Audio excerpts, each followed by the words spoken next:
And I've even managed to get the timer started. Feels good, man. And here we go. Yeah, that looks pretty good actually for a quick on-the-fly crop. I'm okay with that. So as you can see, we have Edgar and Setzer as starting characters, and boy have they stumbled onto some really nice starts here.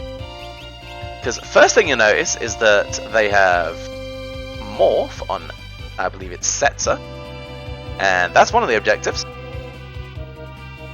And Edgar has Rage. Not Rage, sorry, Law, the other thing. But you'll notice they have Exploder already, and that's another of the objectives. So you're going to see people running around doing their checks, looking for treasures, maybe looking for an early fight for a bit of grinding. Yep, and probably grabbing some free checks as well, since the scaling is disconnected from the progress here, so picking up an Esper character early won't make the enemies or bosses harder.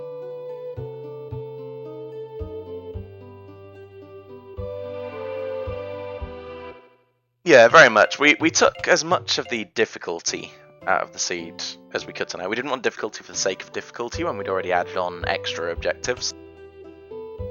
So it's just a bit of fun. And it does look like Rumblefish has decided to do some grinding, whereas Drulith went directly to Collingwood and got that free check there. Mildane is looting Nourish. So everybody's going a little bit different, which is kind of fun to see sometimes. Now, we do also have 1, 2, 3, 4, 5, 6 other runners running in the background. It's not just the 3 on stream. So lots of interest tonight, which is good to see. I'll be interested to see what they have to say about the objectives afterwards. Yeah, this is, to my knowledge, it's definitely the first time I've done an objective race. I know the idea was floated quite a while ago. I don't know if they ever actually got around to doing it or not. And just for the viewers at home, Future, myself, and Nth actually went through some seeds. I didn't play through them myself. I think Future played through them, but we figured out which routes people would have to take or would have available to get these objectives. So we didn't play through them. We generated the seeds with the spoiler logs. Oh, okay. You did the work. I didn't do the work. We played through them on paper, and that's what matters. So that we would be sure that the runners would have options available to complete the objectives quickly without having to do a lot of grinding past the objectives necessarily. So yes, you'll notice that all of our characters and a lot of the NPCs have a distinct greenish tinge to them. As was mentioned previously, the theme for tonight is that you would not like me when I'm angry. It's true. Obviously, a spin on the Incredible Hulk, so our objectives match up quite nicely to that. You have the uncontrollable Berserker, Umaro, you have Fumbaba, who is basically a discount Hulk, and assorted other anger and rage and related things. Yep, I think it'll be a lot of fun. And I, for one, am curious to see if the runners will continue to use Rage and Lore after completing their objectives, or if we'll see more traditional strategies emerge after they do. Well, one of the things we scoped out on the seed is that one of the starting rages is Behemoth, so that's a good way of dealing some damage at an early level. It could be very useful. The Behemoth rage, if you don't know, it gives you Meteor.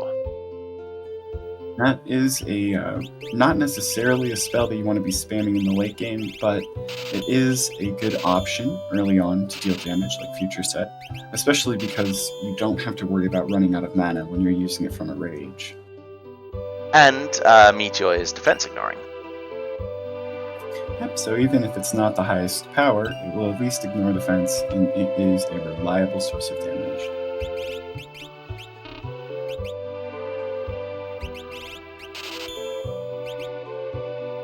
It looks like Drulith found snipers. I think that is the South Figaro shop.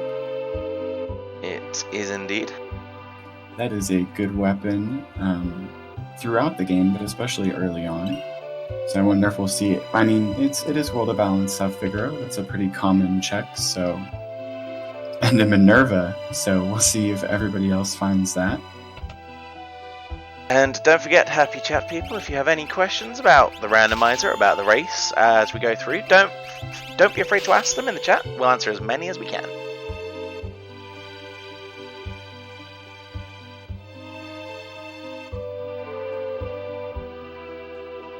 And I've been trying to learn as much as I can, especially after the first time commentating when I wasn't sure about some things. So, 5 out of 6 can. They need to complete 5 out of 6 of the objectives and also get 5 characters and 6 espers before tackling Kefka's Tower.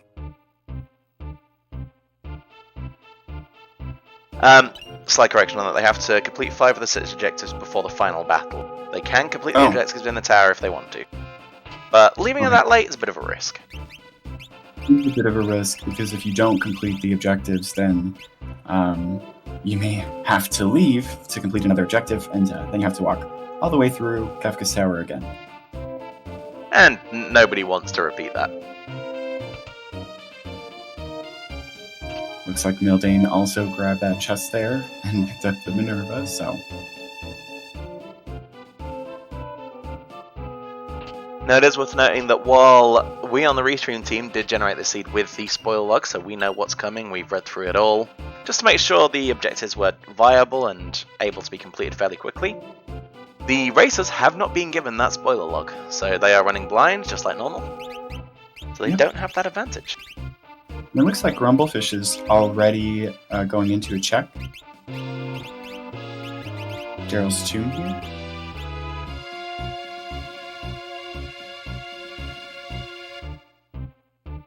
Yep, Daryl's Tomb is a fairly reasonable check. I wouldn't try it at level 3, but if it works out for him, then fair play. Oliver with weakness to Phoenix Downs.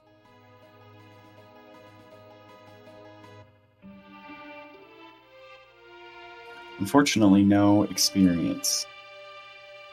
No, there aren't many monsters in boxes that give experience, unfortunately.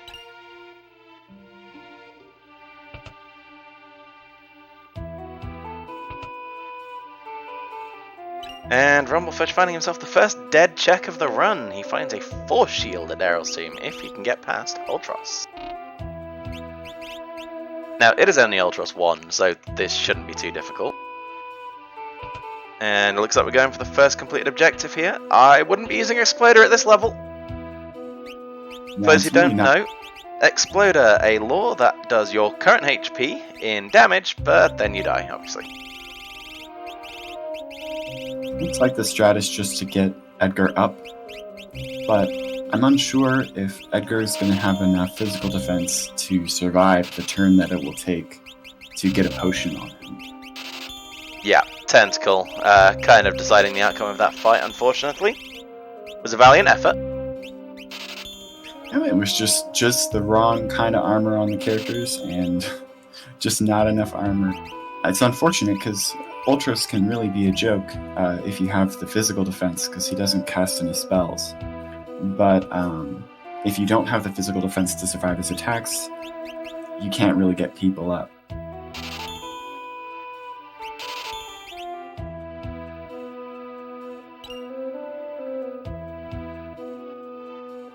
So many snipers there being acquired by Drulith. He's clearly got plans.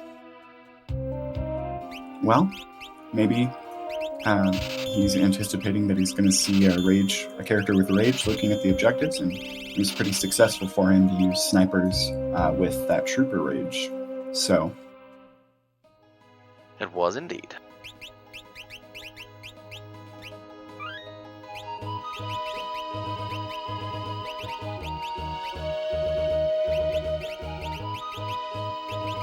Mildane, the first one, checking out the Sen guy in the woods for 53,000 GP. That's a little bit steep.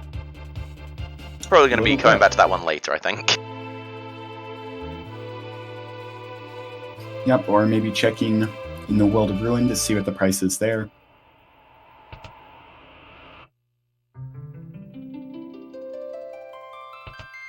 it looks like Rumblefish's second go at Ultros is going much better. I'm kind of surprised, though, that he decided to go back with it being a dead check, but maybe he just wants the experience. Well, one thing that's quite common around a lot of our newer runners, they do have a lot of perseverance. They won't let something beat them that easily, and it's paid off for Rumblefish because he has his first objective. It's true. I think perhaps he identified that as a boss that he could do that in pretty easily, which kudos to him. Yeah, I mean, at this level, Ultros 1 is, doable with that. Something like Leader would have been ideal as well. Yep, that's definitely Leader. Something that's going to have a slightly low HP total, doesn't do a ton of damage, and you can just easily get the character back up and then kill him.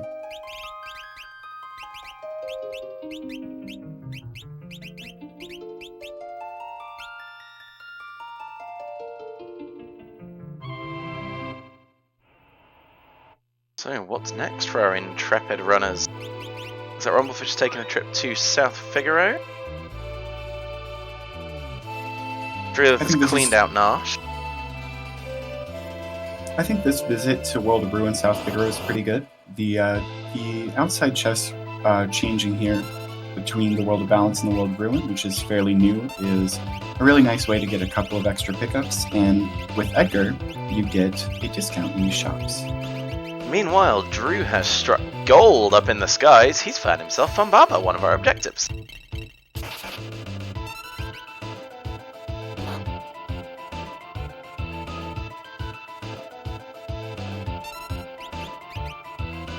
Now, on Scaled Element, is Funbaba going to use Blowfish? Well, because it's non-elemental, or I don't think he's high enough I'm not sure about the levels here. It might be something a little weaker. However, we don't know. He doesn't know whether this is Funbaba 3 or Funbaba 4.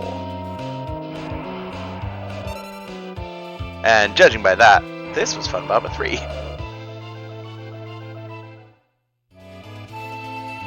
So that's one down.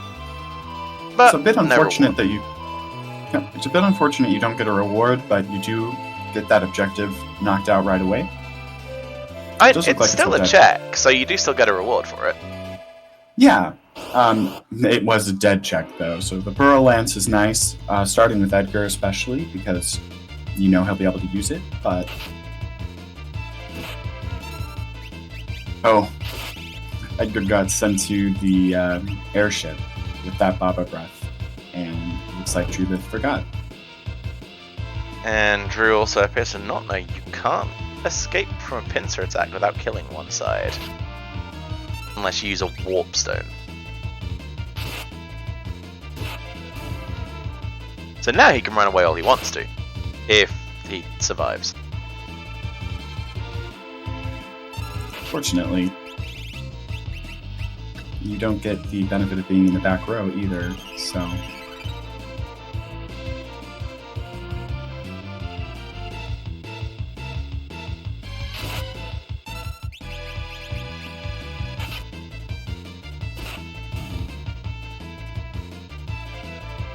Well, Mildane is preparing Setzer for war. I saw a set of Dragoon boots go on there, I do believe. Interesting. It looks like Rumblefish taking a random encounter. I don't know if that's intentional or... It may well be intentional. I think I saw him heading to South Figaro Cave, so he's probably heading to Figaro Basement.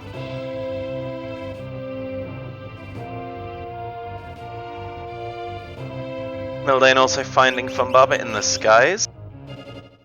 And dropping Exploder at the same time with a jumping set, so that's play. That is interesting. Could be a little risky, only having one character against Funbaba. If it works, though, then you get two objectives at once, and here it doesn't particularly matter if the character is dead at the end of the fight, since there are no experience rewards anyway. And of course, he can't guarantee that, so looks like we'll be bringing Edgar up.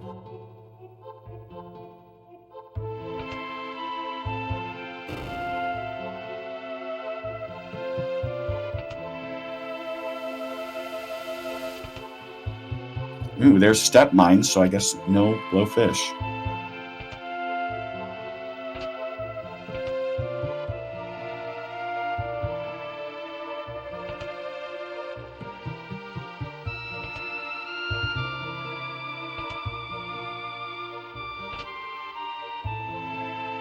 Mildane looking dangerously low here. I think he's got enough to get through it though. Those Chaos Dragons, however, are going to cause some serious problems for Rumblefish, I think. Oh, yes. Not a fight you want to bump into this early. And it looks like Edgar is using a Fire Rod, which they heal from. Ooh, Chaos Dragons and an Aquila. That's not fun. Rumblefish going past the smoke bombs there onto the Warpstone. Clearly wanted a flashier escape. I guess. So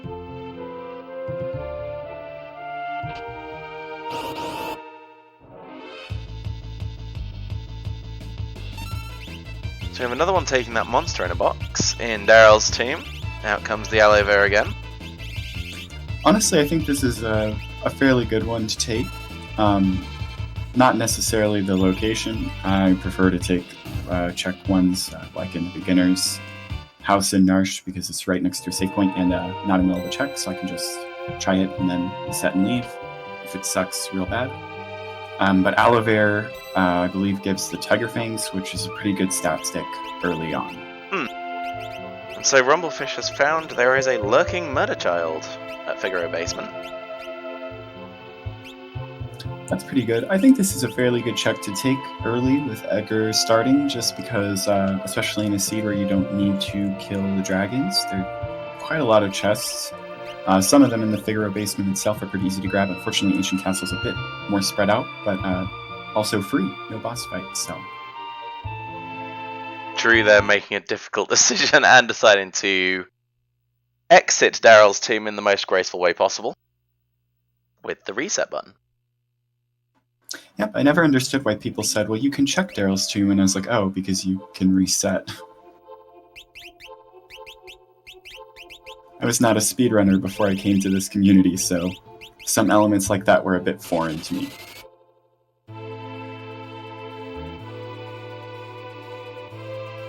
And Mildane there making it through the Funbarber fight.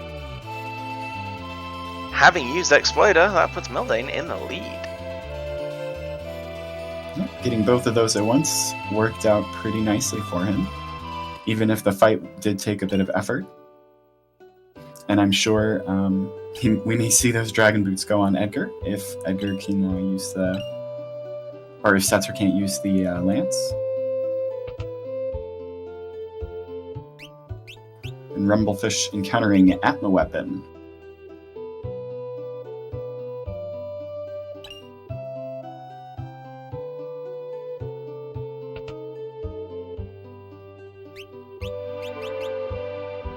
Meanwhile, I didn't know why I didn't think of that earlier. You can now see what color everybody is on the tracker on your screens. Because I am smart. Well, I mean, we can't color the boxes, but at least we can tell you what color they are.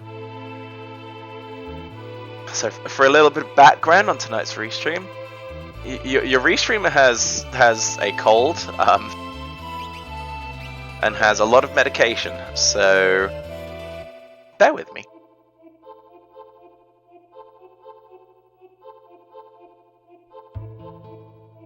I appreciate that Future's here to do the restreaming, because I have no idea how to do any of it.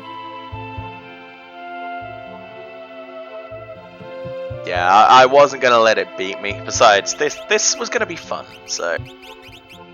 I wanted to watch the chaos I'd caused, you know?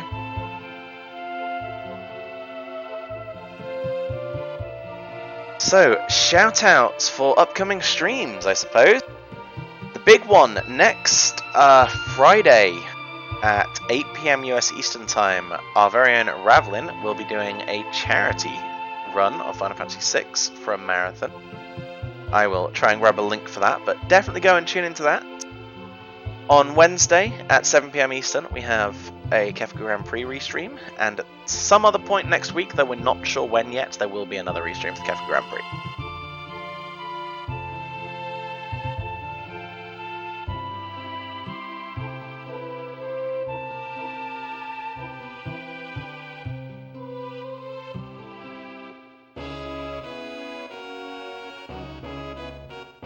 I posted the link there in the chat. I went and found it. You are a gentleman and a scholar, thank you. Announcements, yeah.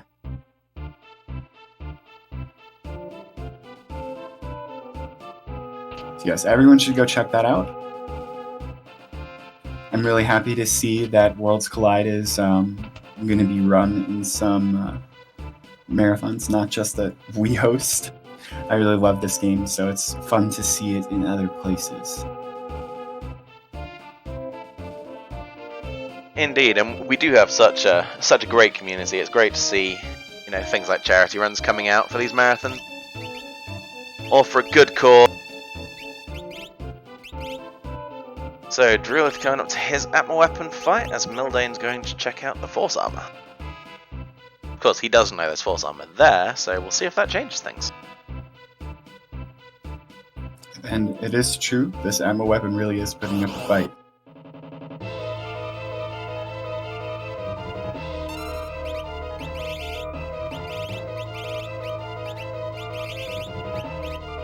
So with Step Mine only doing 53 damage here, I almost wonder if Edgar would be better off just attacking.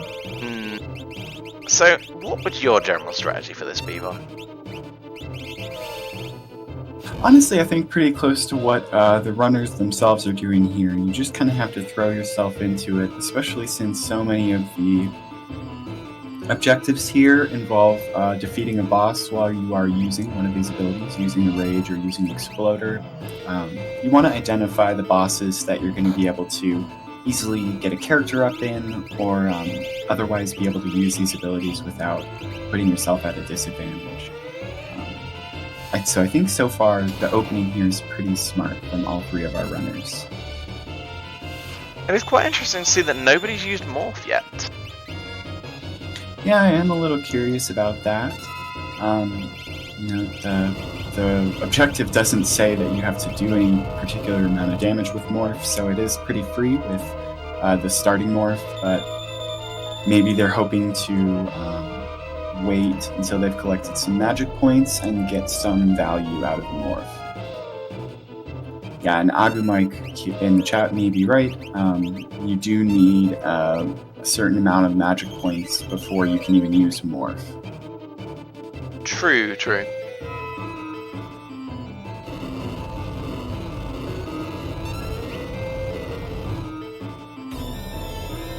Now, one good thing to note about this seed is we do have dragons at scale.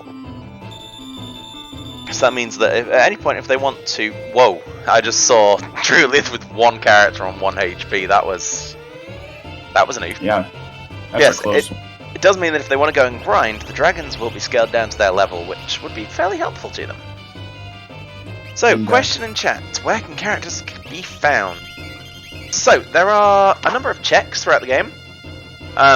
Mostly in sensible storyline places. Most of the checks can yield a character. So, the short answer is they could be anywhere. Yep, most of the ones that can't yield characters make sense. You can't get a character from Doomgaze, you don't get a character from the Tritalk fight. And there are some steps of multi-part checks, like Magitech Factory and the Floating Continent, where some steps of them can't give you characters, they can only give you espers or items. Uh-oh, I just noticed Rumblefish made his Atma weapon angry, and he's using dried meat to heal. That's when you know you're in a sticky situation. Interesting. I mean, it is a fairly cheap item that does heal decently for the very early parts of the game. Not a bad strategy if you do find it early. Not something I normally think to do, but hey.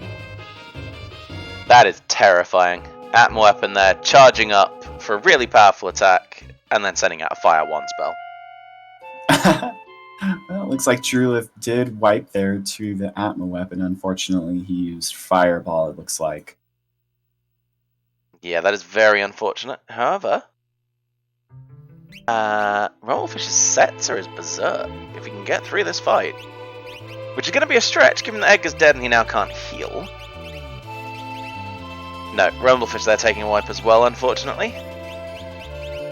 Atma Weapon is doing work, yes. Yep, even with scaled abilities, Atma Weapon still can do quite a bit of damage just because his base stats are pretty decent. He's sort of one of your first super bosses in the vanilla game, so...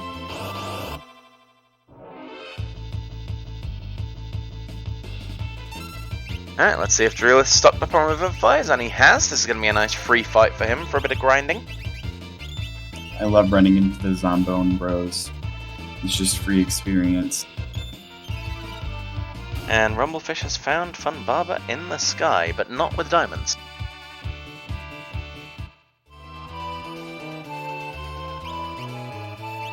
What exactly would it look like if someone found Funbaba in the sky with diamonds?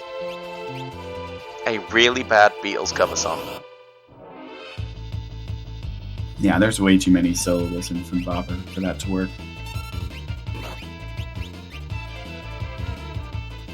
Where would you put the diamonds, though? Like, with all them muscles?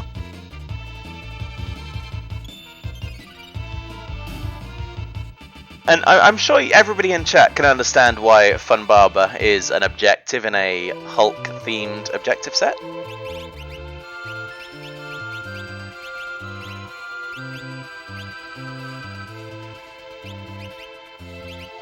That's a good one, Artemis. In his horns is correct. He could adorn them with diamonds.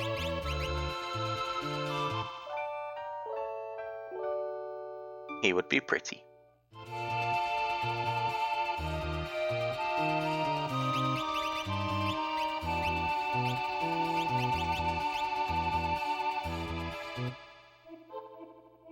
So Mildane also getting his peek of the Murder Child here. I think that's likely why we were seeing Drulith go back to this check. Depending on what ability she gets, Realm can be a really good addition early, even though I personally think her checks are a bit lackluster. Her base stats, especially for spellcasting, are great.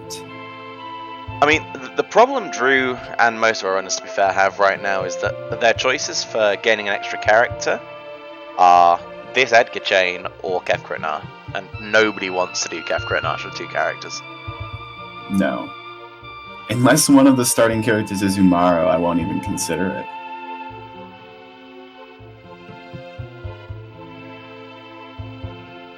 Why Amaro?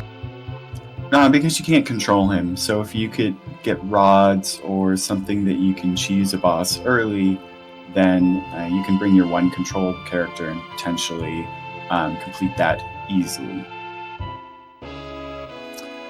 But that's only generally something I would do in a seed where you could buy rods or something like that, where I could guarantee being able to beat an easier boss with only one character. Alright, Rumblefish got through his Funbaba fight, so draws level with Mildane. Yep, and it looks like all three of our racers have found that Funbaba in the sky now, so they've got that objective out of the way. That is a bit of a free one, starting with Setzer and having him in that Doomgaze slot.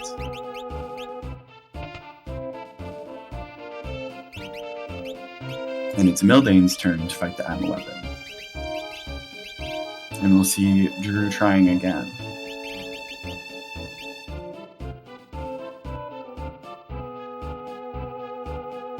Yes, Pearl will be absorbed by Atma, the second version of Atma Weapon, but not by the first version, so it is a pretty good source of damage against Atma Weapon. Indeed. I believe Atma Weapon takes damage from all elements, but I'm not 100% sure on that. Yes, Atma Weapon has no immunities. Drulith casting Madwin, which is not something we see every race. But it's a good option. Quite powerful non-elemental damage. That's true. And if you have the mana for it, it's not a bad way to deal some damage here. Probably better than trying to use something like Step Mine. Well, we do have multi-summon on, and Drew clearly knows that because he's already throwing a Tincture to get another Madwing cast or two out. I believe that was actually his second cast there. So that would make sense.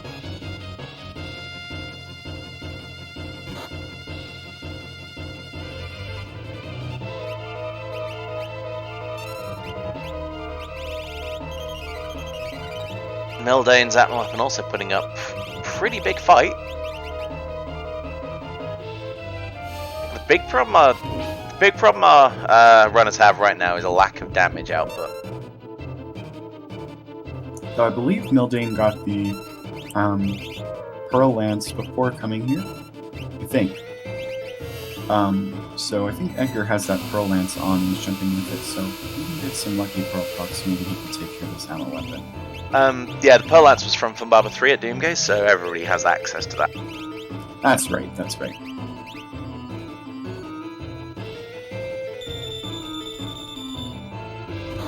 However, our boy Atma Weapon is seeming to be very tanky tonight. As we have 3 people on our screen in the same fight. You love to see it. Yep, they all identified where they could go to get a character and saw that realm, and here we are. Just a question of who breaks through the wall first, I suppose. Yep, Atma Weapon isn't my favorite boss to fight early. I generally don't mind it, but they really do have a lack of easy offense here, so... I'm gonna be honest, when I set Random Element as the ability scaling for the bosses, I wasn't expecting them to cause this much of a problem.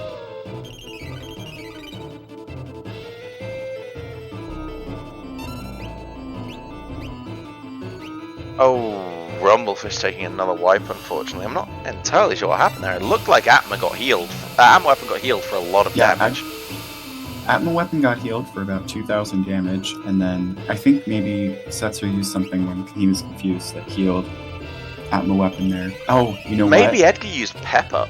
Yeah, I think Edgar used Pep Up while he was confused. I think that's exactly right. That's a sucky way to go, gotta be honest. Yep.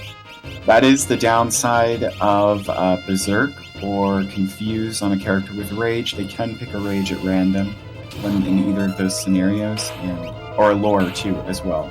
Excuse me. I don't know if Berserk character will pick a Lore, but a Berserk character cannot use Lore.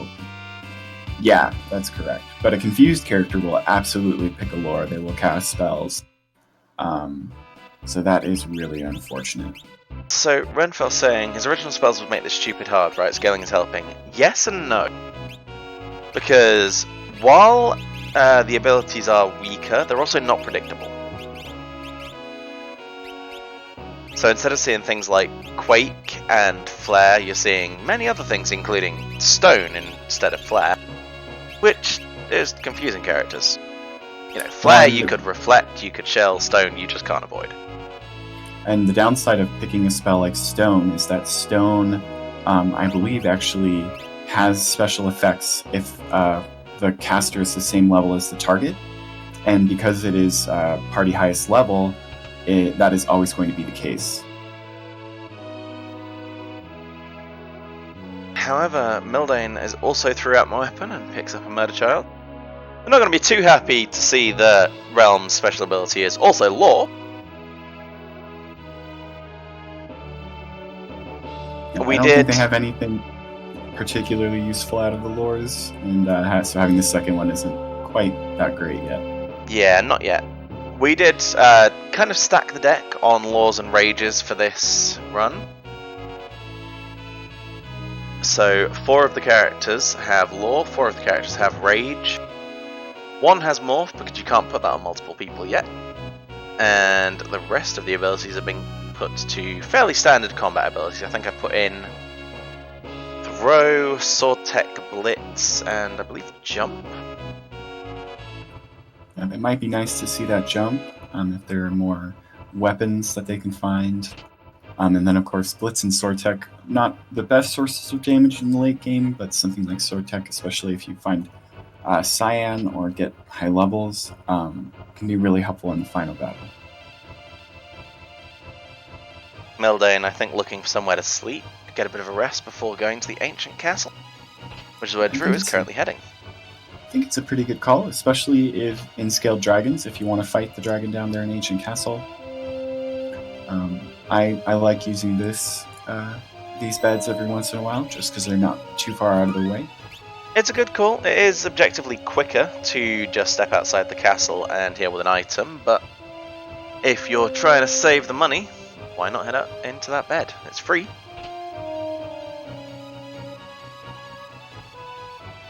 It is free, that's the best part about it. And Rumblefish, it looks like, is going to tackle the ammo weapon again. So it's going to be interesting to see if anybody goes for the Scaled Dragon here in Ancient Castle.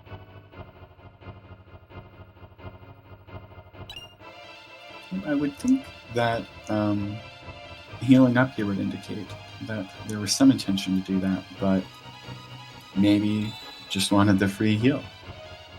Looks like Drulith is dodging the dragon. And for his efforts, he gets a green dress wearing Terra.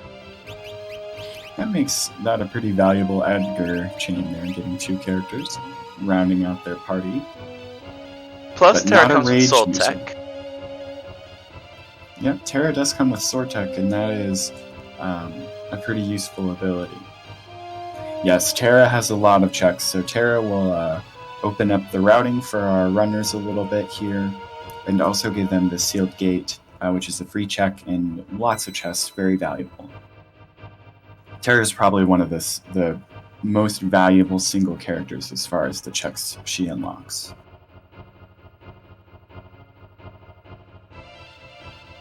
Personally, I prefer Sabin just because his checks are usually quicker. Yes, I could agree with that. Sabin is definitely on the same level as Terra as far as his checks just being awesome. And he also gives you a lot of them. I believe they both give you 5 checks. They do indeed. That is, I think, more than every other character. Technically, Shadow and Sellers also give you 5 checks. Ah, yes, because the multi-part checks. And Cyan, can't forget him. Ah, yes. It's easy to forget, especially on trackers that just have step increments for those events, that they are separate checks. So Rumblefish out for revenge against Atma Weapon. Hopefully he can get through it this time and make that little bit of progress. And it looks like swinging a Pearl Lance, which is not necessarily a bad idea if you don't want to give the character jump. Yeah, it's still a high damage weapon. Got that chance of the Pearl proc there for a bit of added damage. And Drew going straight to Mobliz.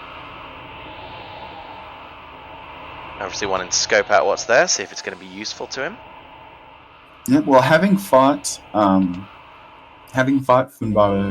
in the sky as well, you know that your party's not going to get reduced by Baba Breath when you go to this check either, so... Indeed. Though I believe that also means you have to fight 2 bosses for this check. Does that event still happen, or it does? You just fight 1 boss? So... Yes, I've never actually run a seed with shuffled Funbaba.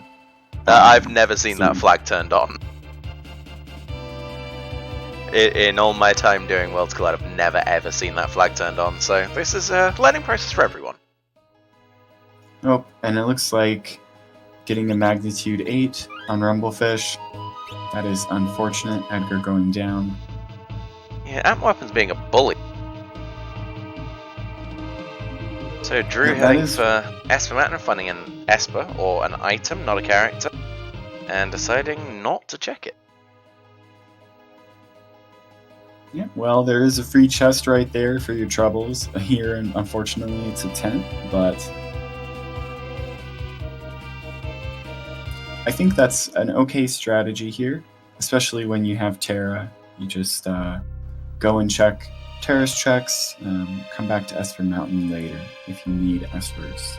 Yeah, I think Drew's strategy here is he's looking for a Maro, obviously, but he's also looking for any character that could have Rage, because if he gets those, he's got all 5 of his objectives.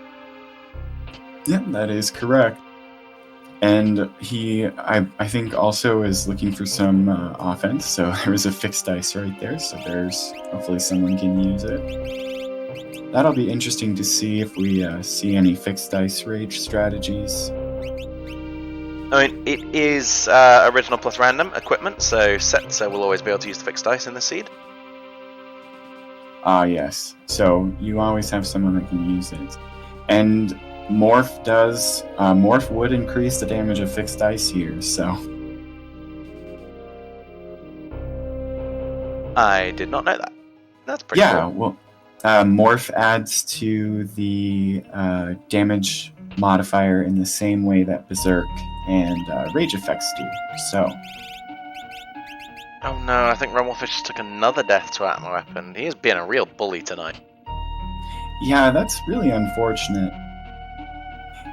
Yeah, I think that's correct, and that maybe grinding a bit actually hurt him, because the level scaling, because we did see a magnitude 8, which we hadn't seen before.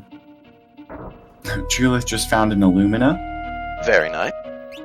So that's a pretty worthwhile sealed gate for him already, and that's not even into the more chest-heavy areas. However, nobody else can equip the fixed dice, so will the Illumina go on Setzer or not? Looks like he's keeping it. Meanwhile, Mildane bumps into Vargas at the Welk spot, I believe. That does look like Welk, and that's a pretty easy fight to find here, I think, anyway, just because Vargas in general is kind of a pushover. Even though you do end up having to do more damage to him than you do in vanilla, just because you don't have Blitz, but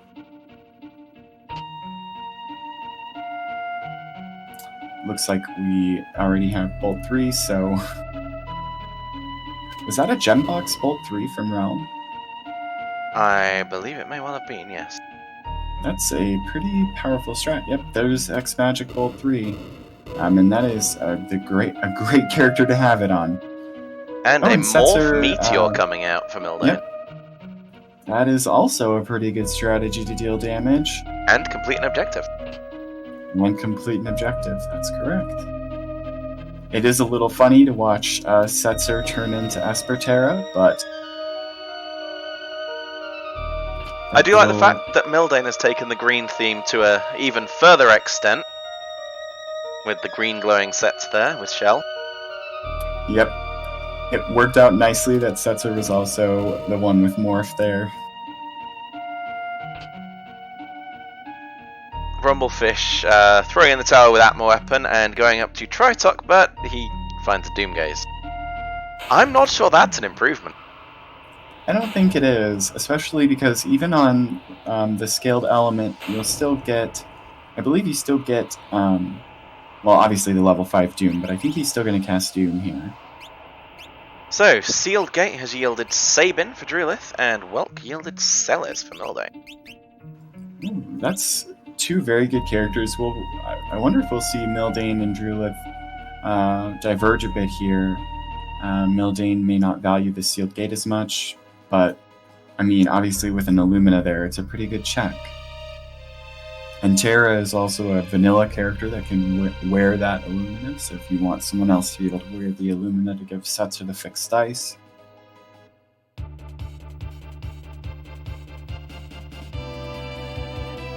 And I think Mildane now going for Kefkrit Nash, finds himself a Ghost, which means Esper or item here. I think Drew is also heading up for Welk now.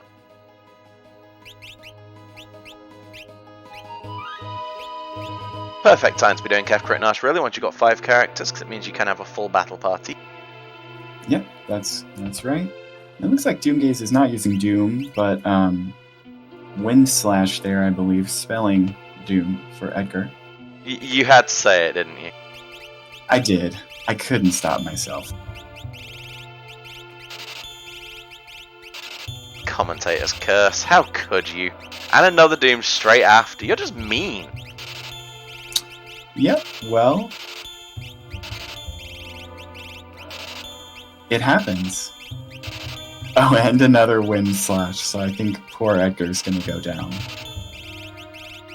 Yeah, Rumblefish not having much luck so far, unfortunately. And Doom Gauge is really not something you want to run into early, especially if he's casting Doom early on before you have a lot of M-Evade especially. You're not going to be able to really deal with that easily.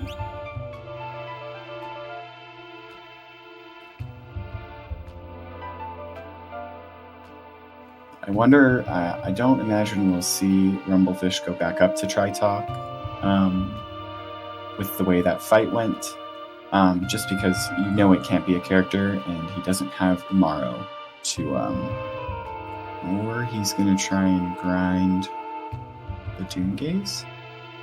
I'm not sure if he's aware that the enemies are getting stronger for every level he gains, which is a bit of a shame.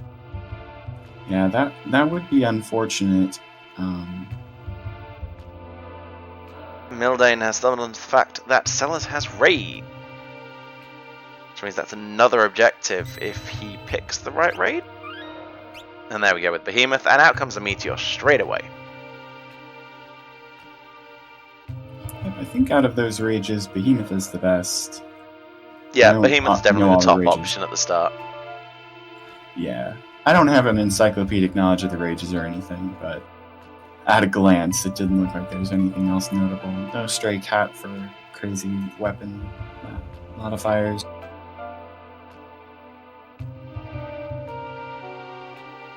But Bolt 3 against Tunnel Armor, a pretty easy victory. Yes, indeed. And Drulith's gonna stumble upon Celeste here.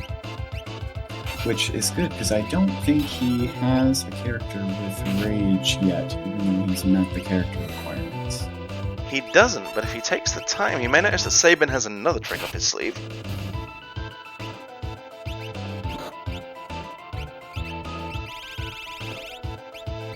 And I think in this scenario, he has a couple of pretty good targets for it. Yes, indeed. However, the Morph has come out, so that is an objective. And it looks like getting his Exploder out of the way here, too. I think this is a pretty good boss to identify that you're not going to have a problem really getting someone up.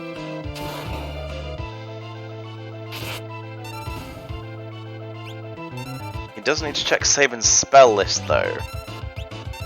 Yeah, we'll see if he does that.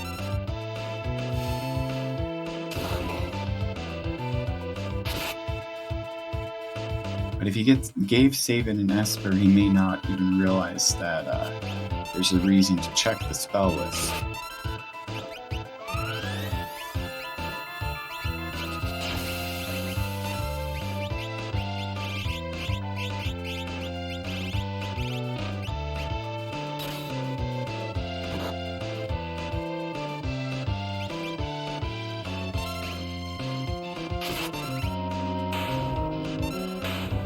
Well, Vargas goes down, so that will be Sellers with Rage for Drulith.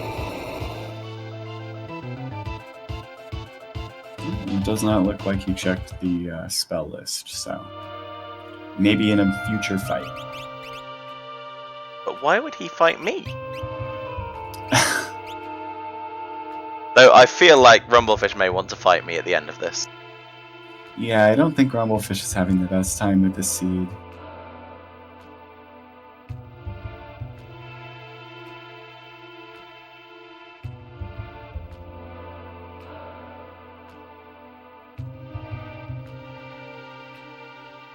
But because I'm a nice guy, Grim. He does a lot of the restreaming, but also he rolls seeds that upset everyone. Oh no, Drulith benched Sabin. That's not good.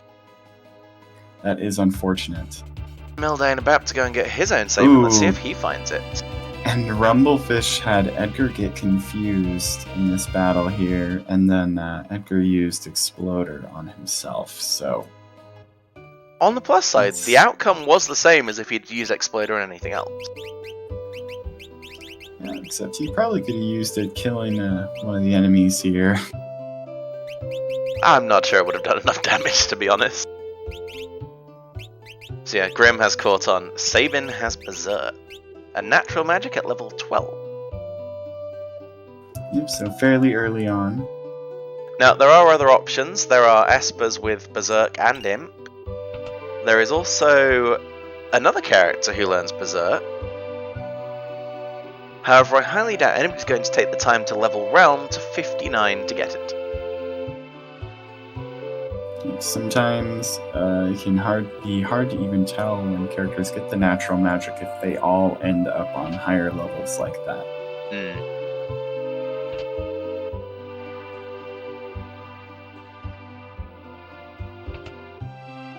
So it looks like Mildane heading on into Sealed Gate.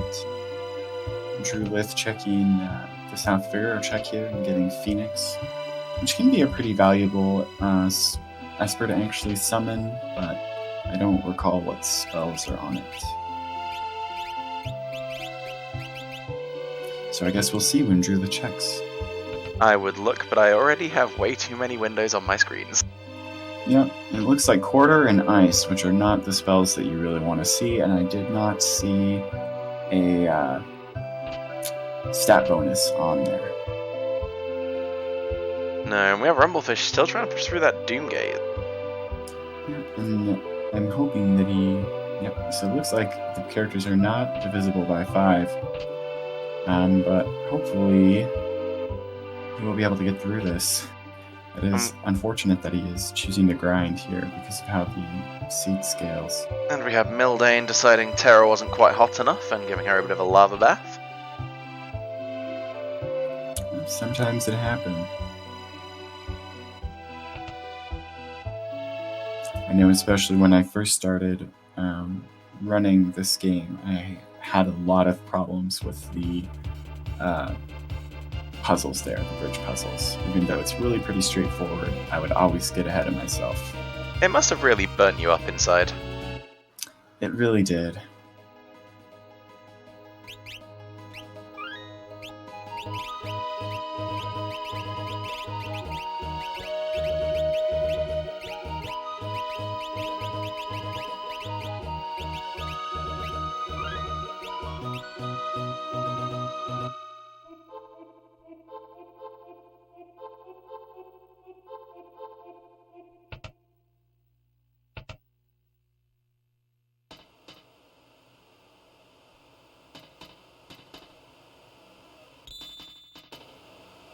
So Drew at the train finding Seraphim. Is he going to complete the check? Nope, he's out of there. Yep, I'm not particularly surprised by that. I might have checked what spells Seraphim the top first, but it looks like Rumblefish wiping yet again, which is unfortunate. I think Drew is fairly desperately hunting for a Morrow at this point. Yep, which is a fair rush. That would put him at 4 objectives, and then he could just potentially see if he's got a character with Rage, or win a battle with a Berserker character and be done with his objectives. And he will know for the future where those Espers are, so if he does need to collect some Espers to get the rest of his objectives, he knows right where to go. Unfortunately, our runners don't know this. But Amaro is actually the hardest objective to get. It's behind a long chain of characters that they can start now, at least. So, a question in chat, is there a good tutorial video or something for how to play this rando? Well, Shamel, if you head onto our Discord that Grimwolf helpfully pushes the command for there, we have a channel called Guides Repository. In there you'll find something called the Beginner's Guide. It has all the information you could possibly need. And if it doesn't, hop into the Beginner's House channel and ask any questions you've got. There's plenty of people on the Discord willing to help you out and get you started. That is what I started with when I first started playing this randomizer, before I ever thought I would ever race it, just to get it gives a really nice idea of options as well for things like grinding, good places to go in seats where fixed encounters are safe, things like that. It's a really very solid guide to start out.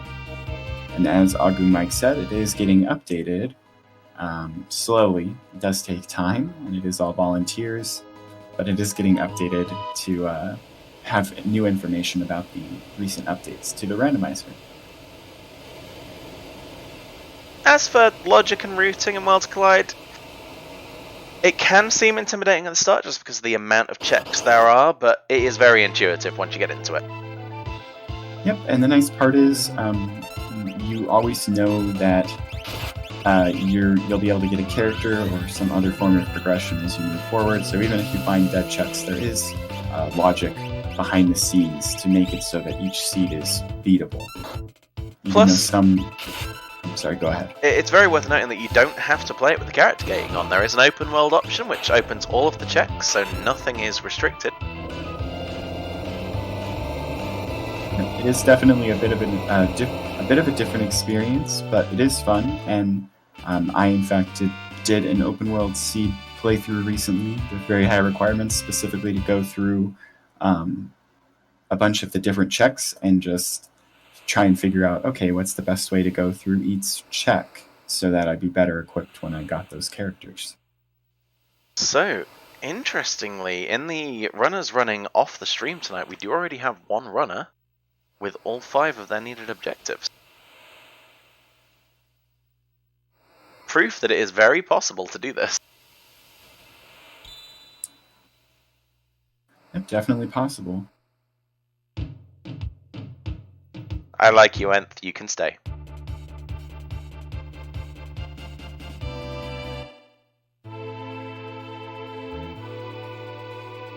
Looks like Rumblefish decided to give Atma-Weapon another shot instead. Meanwhile, Mildane going for Barren Falls, and Drulith heading for the Collapsing House. Yep, I believe Drulith just completed his Barren Falls. He did indeed, and he will have gotten a behemoth suit for it. It's a bit unfortunate. I mean, yes and no, it is a very good piece of equipment. It is. And I think that Realm can wear it in vanilla as well, so...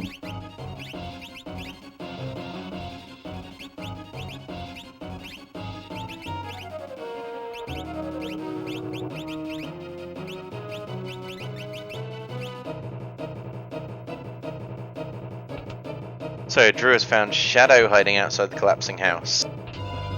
The first brick on a very long chain towards Amaro. He's not going to like where that chain takes him, though. Is it the floating continent? It is the floating continent. That is a bit unfortunate. I personally don't mind doing the floating continent, but it does take quite a bit of time. If he goes there, though, he won't have to get Amaro, interestingly enough. Because on the floating continent there's also an Esper, I believe, who teaches Berserk. Well, that's convenient. Or I'm remembering wrong. Well, I guess it's we'll been all a little find while. out together. It's been a couple of days since I looked at the spoiler log for this, so I don't exactly remember what's where, but yeah, it's possible. I do believe when I was looking through the chat, you said there were a couple of Vespers that did it. Apparently I'm remembering wrong. That's unfortunate. I'm probably thinking about the first seed that we rolled. Ooh, Atma-Weapon with a level 4 flare. Oh good, neither character divisible by 4. And Rumblefish making it through Atma-Weapon. There we go. Ahead on his way at last.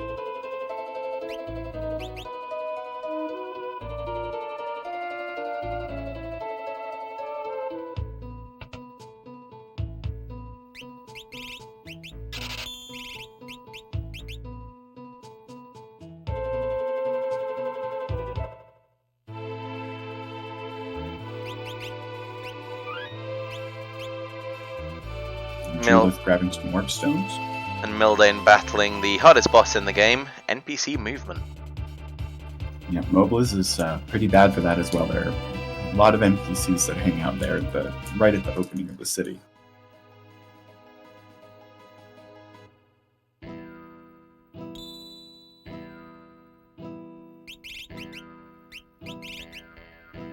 It is, I believe, Rumblefish's first time on the restream, so don't just give him a cookie, give him a follow.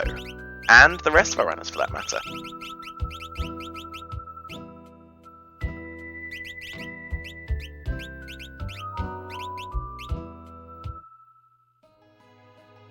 Drulith found Carbuncle at the Shadow Spot, which means Drulith has his normal objectives out of the way, but he does need one more of our themed objectives before he can tackle the final boss. 2. Oh, you're right. I'm sorry. Drulith is blue. It's Mildane who only needs one more. Yes, indeedy.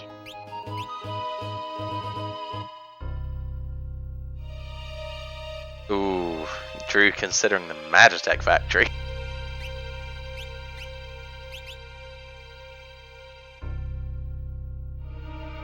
I don't think it's a bad choice here. I mean, we have the power of foresight to know that I don't think it's going to get him what he wants, but if you are trying to teach somebody a Berserk spell or looking for espers that might teach it, the first 2 checks of Magitech are not a bad choice. Unfortunately, the first 2 checks of Magitech are the hardest 2.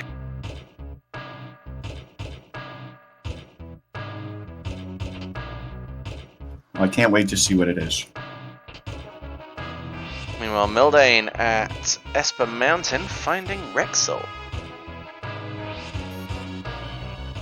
Looks like he has an Exo. This is almost a scenario, I think, where you would want a Zinger, but it looks like he'll do fine so far. Yep, one of the many flags we have disables Rexel's Zinger. So you can't use the X-Zone exploit, but also he doesn't make you Sudoku your own characters, so that's a bonus.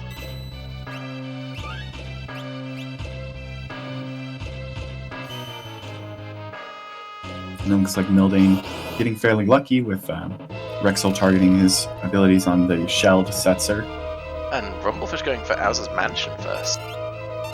That's an interesting choice. I think maybe he hasn't identified that the scaling is based on his party level, because he generally wouldn't want to do an encounter or a place like this with fixed encounters until he got closer to hitting the top cap of the scaling, and it was a bit more necessary. Unless maybe he thinks it's his best choice to try and find a character quickly. Yeah, I mean, especially when we have the scaling level set so high. I believe it's set to 60 today. So that's a lot of leveling for these bosses. Yeah, well, we'll have to see what happens for Rumblefish. If he does get high enough level, then obviously the enemies will stop scaling, but that would put him likely significantly behind the other races. Drulith encountering Doom in the Magitech Factory, that's not really what you want to see early on. And out comes the Force Field phase. So here Doom gains, I believe, the Image status and the Reflect status. Yep.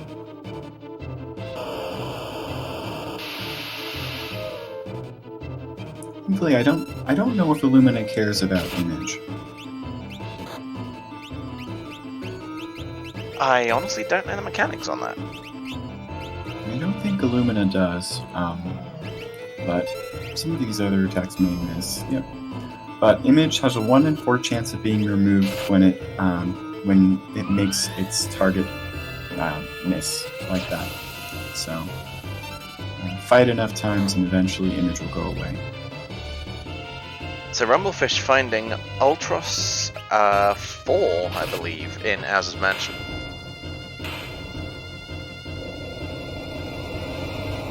Getting that morph out of the way, and that was a lot of damage from that stone from Realm. Good grief. Yep, well, like I said, party highest level scaling means that stone is going to do 8 times damage if the boss is the same level as you. Yeah, 9,000 damage is tasty. And well, and Realm has very high starting magic as a base, so that's a good strategy. I think it's very smart that Drew identified that. And Drew makes it through Doom, gets an Aura Lance, which is at least an upgrade on the Lance. Mildane doing a spot of treasure hunting at Tamasa.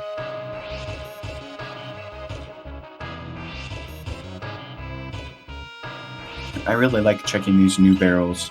I've gotten lucky in most of the seeds so far. And finding an Aegis shield in the shop there. And Rumblefish does take down Ultros 4, so that's another objective for him. Not quite as far behind now, and Drew's bumped into a train, but unfortunately without Blitz. No suplexes today. It looks like Strago behind the Outer check there, so... Oh no! Not like this! An old man with throw. There is actually a big benefit here to having Strago. One of his checks does complete an objective.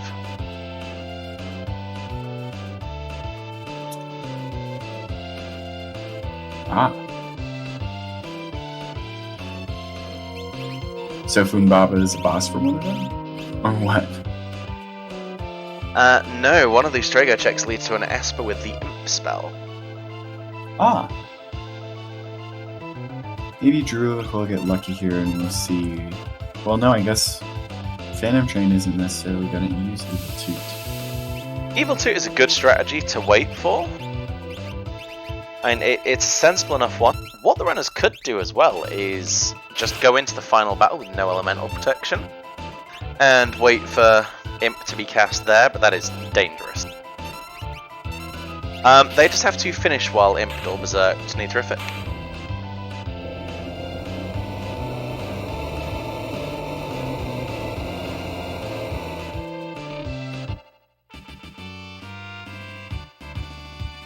Drulith morphing to swing the Illumina, which I don't think is a bad strategy, since if you get a Pearl proc there, it's going to do absurd amounts of damage.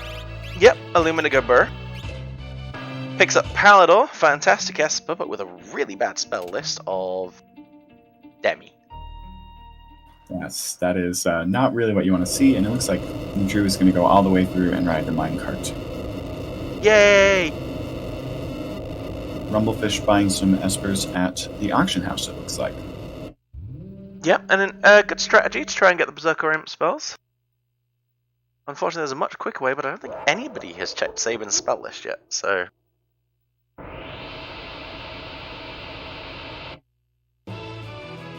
And it looks like Mildane doing some treasure hunting in Mount Colts.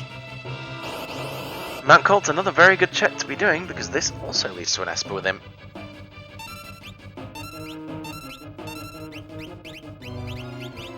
So at the end of this, and a small grind fight, Mildane will be almost ready. Well, he will be ready for the tower as soon as he can get his levels up.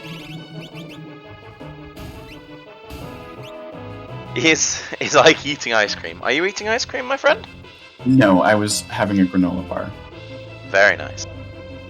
I had homemade pizza earlier, but it was all eaten by other people. Aww. Make sure they buy you another pizza. Well, I think there's going to be more cooked, thankfully, so... Nice. Meanwhile, I had chicken and sweet corn soup. It does look like Drew has a couple of really easy fights in the minecart there, so that's something you always want to see.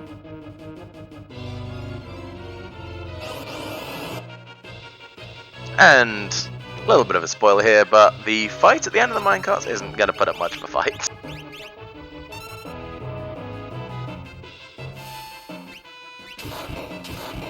It looks like is Rumblefish walking to Thamasa? I'm not sure. However, I can tell you, looking at the other room of objectives, we do have another runner who's completed 5 objectives now. So that's 2 people who could go into the tower. I'm curious to see with Scaled Dragons if we'll see anybody grind up on the dragons before entering Kefka's Tower, or if they're going to bank on the experience from the bosses in Kefka's Tower to get them to a high enough level for the final fight. See, I wouldn't go into Kefka's Tower under about level 35. Yes, Gromwolf, I was talking about people who aren't on the restream. Because So we do have Yep. 6 runners running off the stream as well. And I'm sort of checking in on them every now and then to see how they're getting on.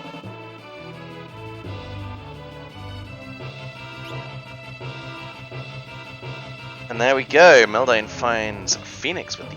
Was it? No, it wasn't Phoenix, was it? Bismarck with the imp spell? And it looks like Drulith getting lock for his troubles. Yep, that's gonna unlock a couple of checks. And a couple of doors. Indeed.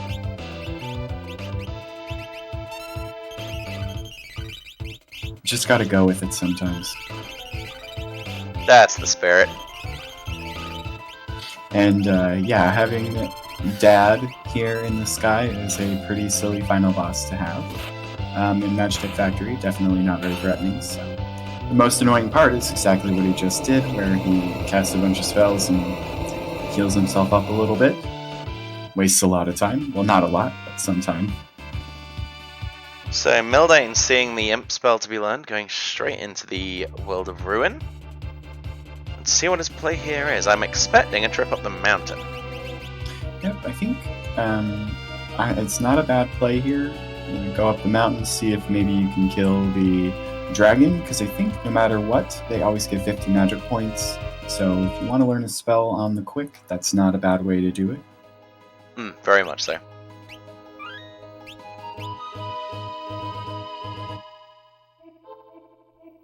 Listen, Cambo, you cannot avoid the puns.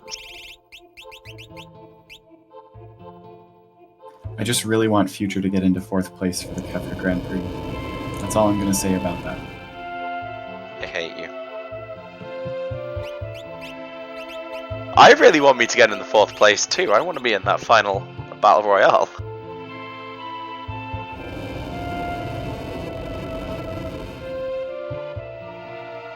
And it doesn't look like Mildane's going straight for the dragon, but he may be deciding to save first, which is my strategy generally when I'm going to fight this dragon. Yep. I think that, like I said, I think that's a pretty good way to learn the spell here. Finds the Dirt Dargon, instantly taking out Realm with a landslide, but it's better than a Quake that kills everybody. Yep. That is true. Even scaled, those dragons do hurt. Drulith, however, finding Leader at Tunnel Armor. Yep. Leader at Tunnel Armor is a nice one. And yes, Agumike, the Dirt Dargon. Dirt Dargon, best Dargon. Drew picking up a red cap at Tunnel Armor, so that's not good. At least the fight was just a leader. Yeah, if you'd put the time into something like a Goddess or a Poltergeist or Piranhas to get a red cap, you'd be sad. Dirt Dragon goes down for Mildane. That should be Imp learned. Not far now. And it's a shame I don't think anyone's found Valiant Knives yet, because that would make the red cap more useful. I'm sure they've made a valiant effort. I think Mildane just learned every spell in the book from that. Yep, well, again, even scaled, the dragons are also going to give you a fair amount of experience just because of the way base experience works in this game. And so any characters with any sort of natural magic as well are going to probably learn a couple spells, and 50 magic points is a lot of magic points. You will immediately learn most spells. Unless it's times 1. So Drulith in the Opera House fighting the Blue Dragon. Rumblefish in the Burning House fighting Airfort, and this will get him another objective. It's a bit scary to be fighting the Blue Dragon. It's, I think, another dragon with pretty good base stats, but Drulith opting to go for a Palador strat here, which I don't think is a bad choice. Mildane hits Doomgaze at the Tritox spot and loses nobody to level 5 Doom. Always good. That is a good sign.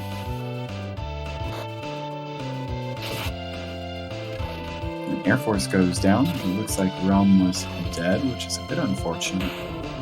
In party highest level, seed, I feel like you want all your characters to survive as much as possible, just because you don't want your characters to really be below the curve level-wise as much as you can prevent it.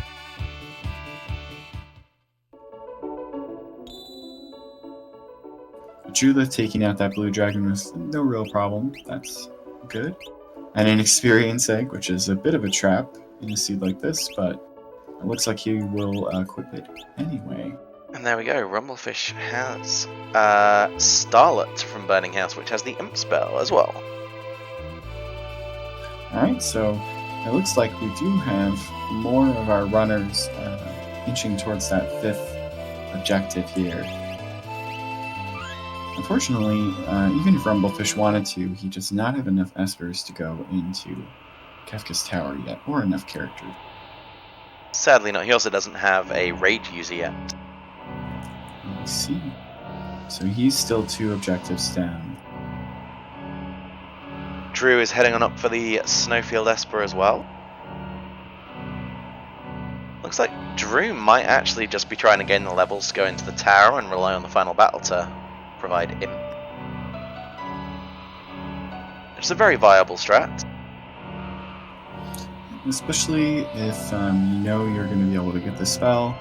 That's something that you can definitely utilize there. I personally wouldn't do that, but I like to get all my objectives out of the way as soon as possible.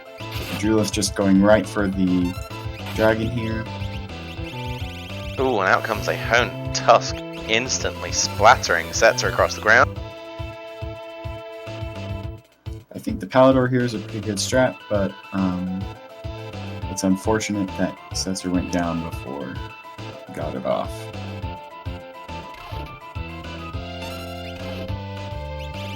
Doomgaze down for Mildane.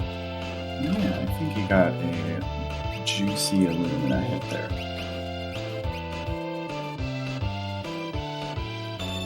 Looks like Edgar also taking a nap for Drew following that. That is unfortunate to see. That Honed Tusk is a pretty damaging ability, and like I mentioned before, the dragon's base stats are pretty high for the most part. I've got a feeling Mildane's looking for an easy boss to use Imp on. That would be a good strategy here. Just like using the Exploder, you want to find a fight where having that character at a disadvantage isn't going to cost you a lot of extra time. And it's a good decision because the bosses in Kefka's Tower are no joke today. There are some real rude boys in there. That's one of the reasons it's always good, I think, to be a bit proactive with objectives like that. Because Kefka's Tower can be like that sometimes. The bosses can be awful. And Entheo saying Imp on Bismarck is ×1. That's true. Even killing a dragon won't give you enough to learn a spell on ×1. Rumblefish running into a random Hoover. That's gonna suck. That is unfortunate. Really not something you necessarily want to see. And Realm goes down there. Ooh, and an arrow counter it looked like. Single target. Really not what you want to see. Hoover weak to ice, but I'm not sure Rumblefish knows that. Drew also heading for Doomgaze. It's much better to get Cyclonic here than Arrow. Then Wind / follow-up, I think it's going to be. Oh. Stroyo and Edgar here, maybe wearing Thunder Shields. Oof, Drew losing half his party to that level 5 Doom. Oof, that is unfortunate. Lucky not to lose the whole party, of course, but you hate to see that. The problem is Doomgaze knows.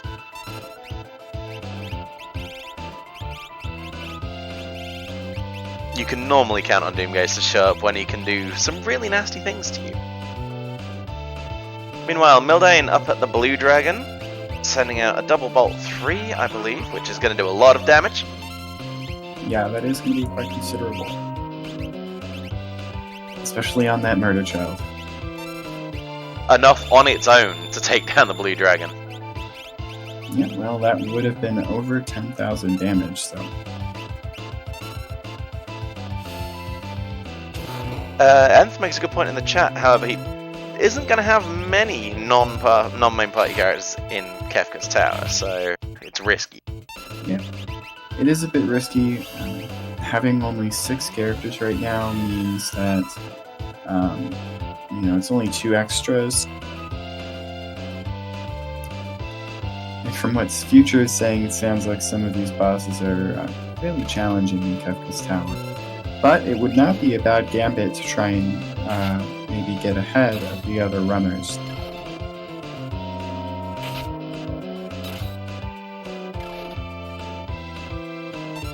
Though, of course, when you are actually running the race, really all the information you have is what's in the Discord and who's typed that done command yet. Checking in on the off-stream runners, we now have 3 people at 5 objectives. I think people have started discovering Sabin's natural magic imp spell.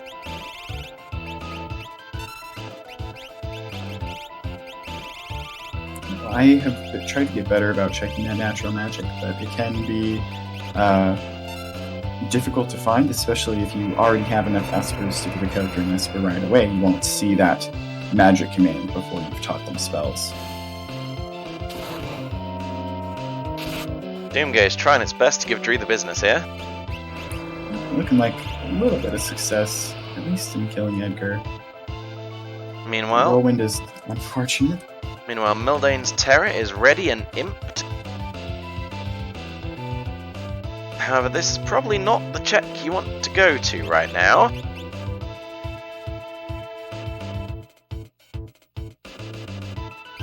I'm curious, did he check the reward, or is he just going He checked the reward, I think. He definitely checked the clock for the rod. But I don't know if he knows that there are going to be 2 consecutive bosses here. That is, it's already one of the things I dislike about this check. I just looked who the At bosses least, are. no. This is a bad. This is very bad. Ooh, hey. Fraggle accused me that Shadarnik showed up in any seed I was involved with, and so seeing this boss kind of makes me happy. And it looks like Mildane is just beating up the girl, which is not really what you want to do here. No, you cannot win by defeating the girl, unfortunately. You have to defeat the demon. And they do not share a health pool. However, Chadnook is the least of Mildane's problems, as you'll see if he gets through it. Oh, it looks like Terra is going to be imped, which it's probably going to hurt him more than he wants here. I'll put it this way. Down on Drewless screen. I'll put it this way. Mildane is going to wish he had that Berserk spell in a few moments. Yeah. This is not going to be a good time, I don't think. This is no bueno. Ooh, a Pearl proc onto Realm. Ouch. That's a big nope.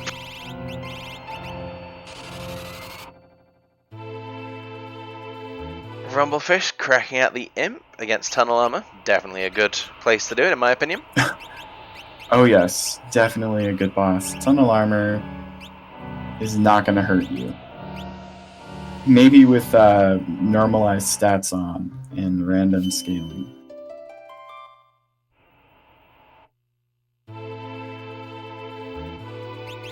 Choosing to use Starlet for a spot of healing, you don't see that very often, and it's a really good strategy if you don't have Curing Magic.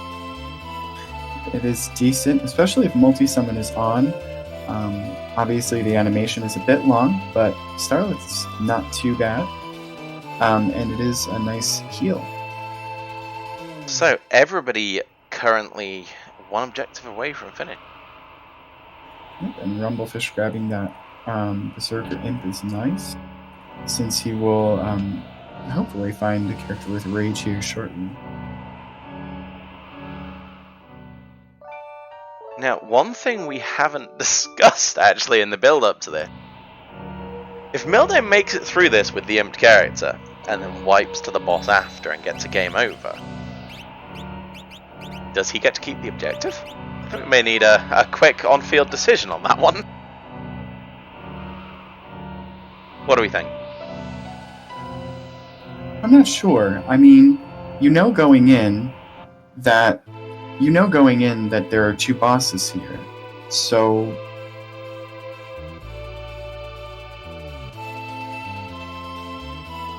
if someone beat the first boss in IAF and then died to the Air Force slot, I mean, would you think they completed the objective in that scenario? And for me, if you have to reset to before you did the thing, I don't think that should count, personally. Yeah, I think I kind of agree with you. Obviously, we gotta wait to see what's going to happen in the fight here. Be interesting to hear Ent's opinion, or read rather Ent's opinion as well.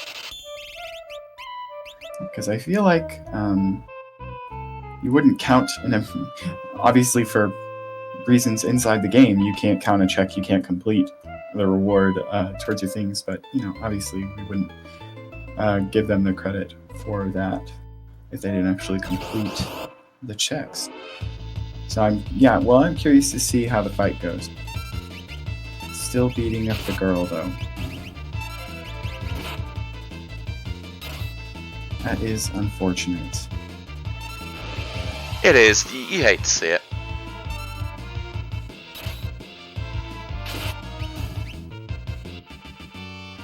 And that is one of the things with this randomizer. If you don't have the game knowledge, sometimes it can be difficult to deal with some of the bosses, because some of them do have some very specific strategies to deal with them. Speaking of strategies, I'm trying to figure out what Drew's strat here is. It looks like Drew is maybe doing a fixed encounter check to try and get some levels. I don't think it's a bad strategy, especially with boss experience on. I don't know if he's quite high enough level to tackle the final tower yet, and I don't think he has.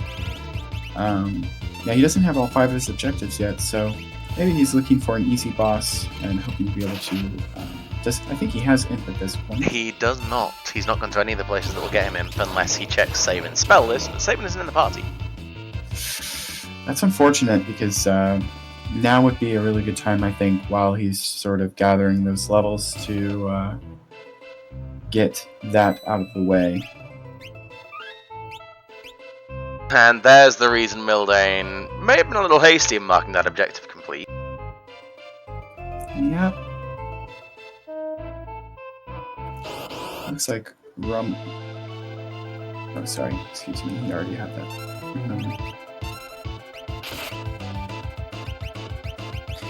But Mildane does have the fixed dice here, which is a viable, if unreliable, way to deal with Magimaster, and we do have Meteor, so he just has to hope that Magimaster doesn't cast anything too bad. Yeah, it's possible. Magimaster is another boss with quite high base stats, especially magic power, so if he chooses a spell with high base power, it could be really dangerous. So Drew gets Strago at House's Mansion. I definitely didn't nearly forget where he was then. Not a fan of Bowser's? I don't think it's that bad as a check. It's not the shortest, but it's not Finn's Cave tier length, so yeah. Ooh, the Fanatics Tower. That's not really what you want to see on Mildane's screen. The double absolute zeros, knocking down Edgar and Realm. Yep, and Drulith checking Fanatics Tower and then saying, nope. And now, Everett's Rock or Burning House? Burning House, right. Drew is finally on his way to an Esper with the Imp spell. surprised to see him pick Burning House over Ebbets Rock, but I guess Ebbets Rock is a bit annoying and unreliable, at least in Burning House. You know exactly where all the flames are going to be that you have to dodge. I think Drew was playing with us. Just going to check the weapon shop.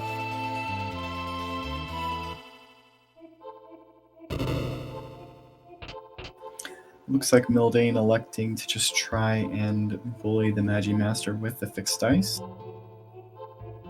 And Setzer making it work, blocking that Doom.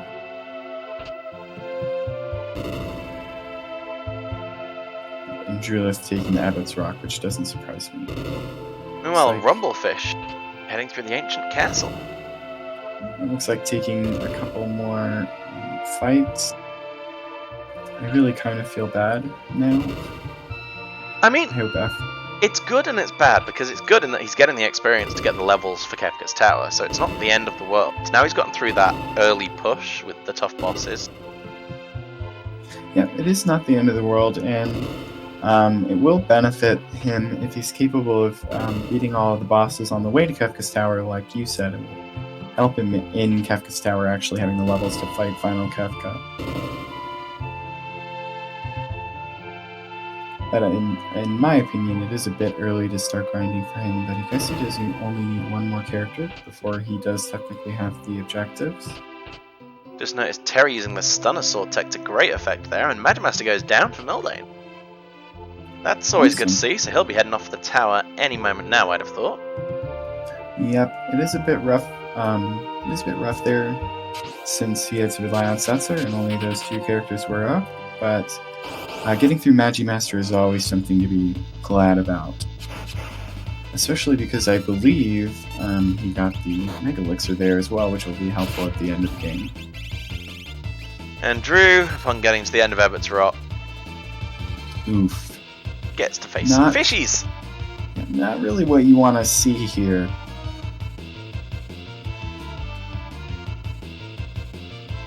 It looks like he is electing to wait it out and just leave that one Piranha alone.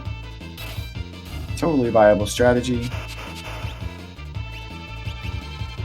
So, for those who are curious, by the way, about the path to get to Umaro, for Umaro, you need Mog. Mog is hiding in the Serpent Trench. For that, you need Gao. And Gao is on the floating continent.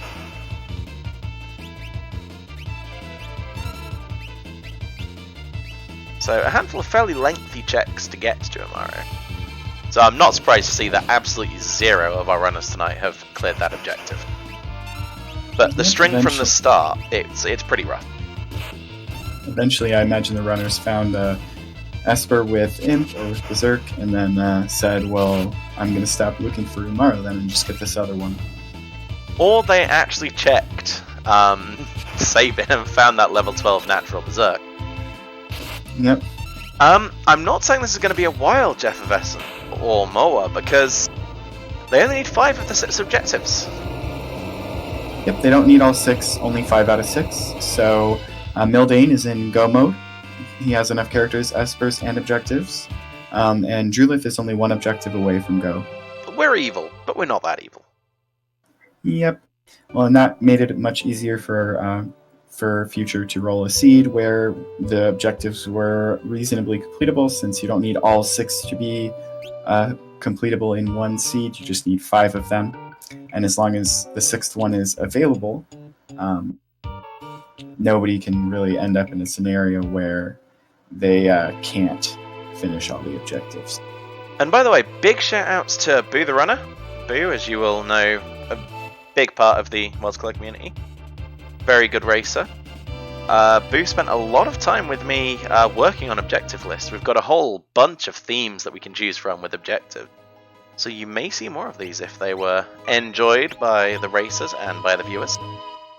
So do let us know how you're finding it.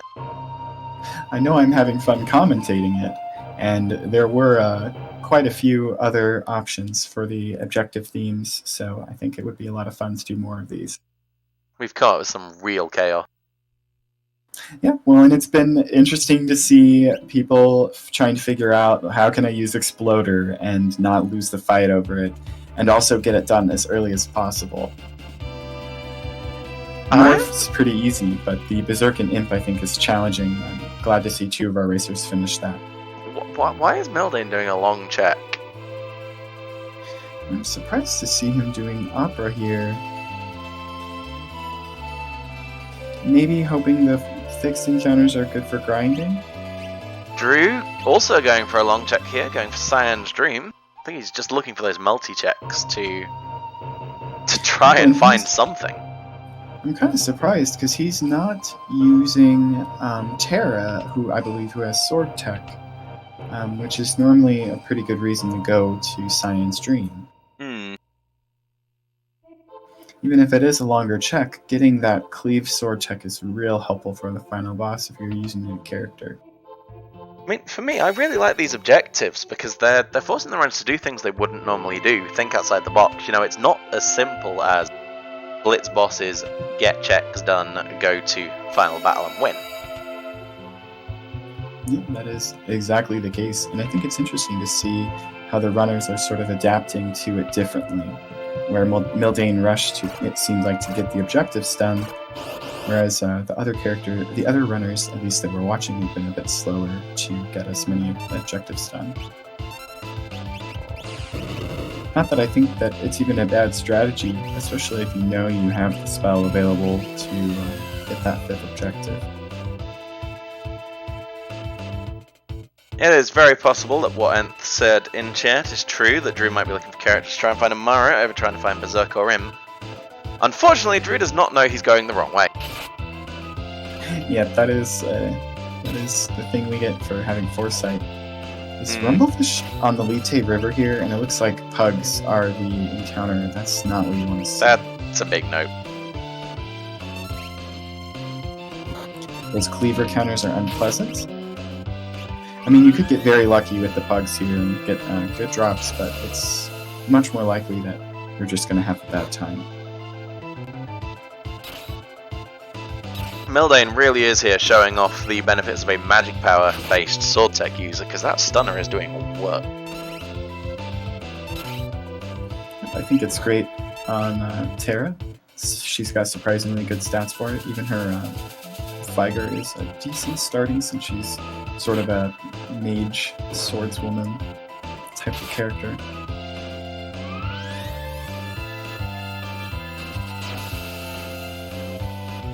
We're up to 4 runners who aren't on the restream, who now have 5 objectives. Still nobody with Amaro. That is funny to me because I do like, I personally like Floating Continent. So it's funny to me how people seem to try and avoid it. I think it's just because it's such a long check. I mean, we wrote down in one of the channels on Discord for quite recently just how bad it is. When you consider that you have a minimum of 5 fixed encounters plus 4 boss fights for the Floating Continent for just 3 checks, it's not great. Yeah, that's not wrong. And it looks like Tritalk in the Opera House, but Realm knows Fire too, so Tritalk's going to die real quick here.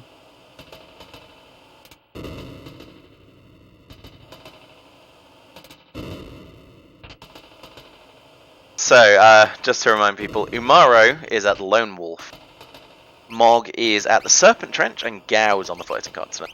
So that's the path. It's a long gate.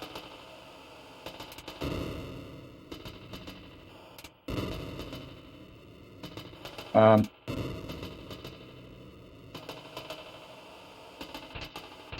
Mildane takes down Tritalk. Another pile of experience.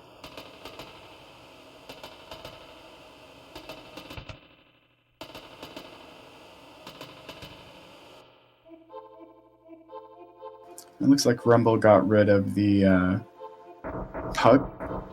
No Minerva drop, though.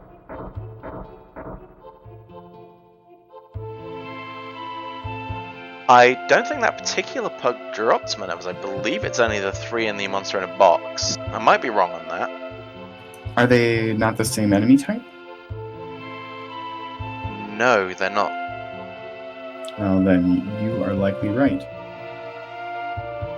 In Rumblefish here getting berserked, but not in a scenario where he really wants to.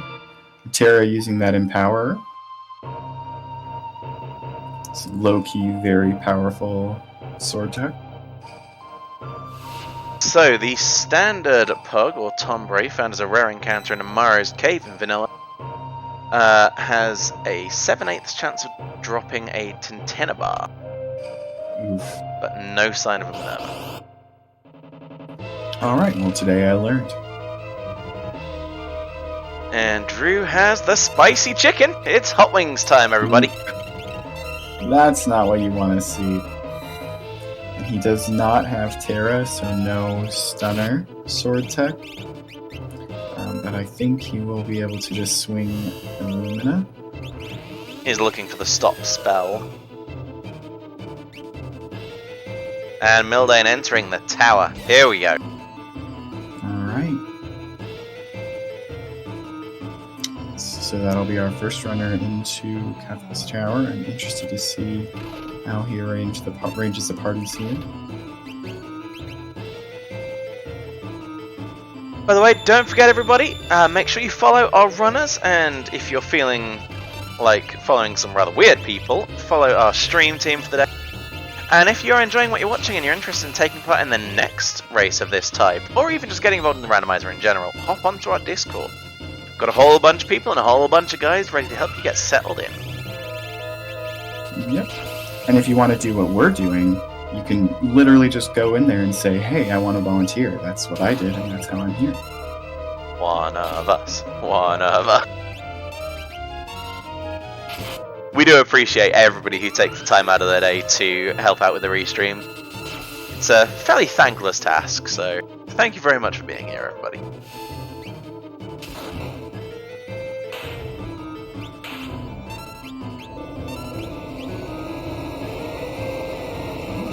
Spicy Chicken goes down to some very powerful Bolt 3s from Realm.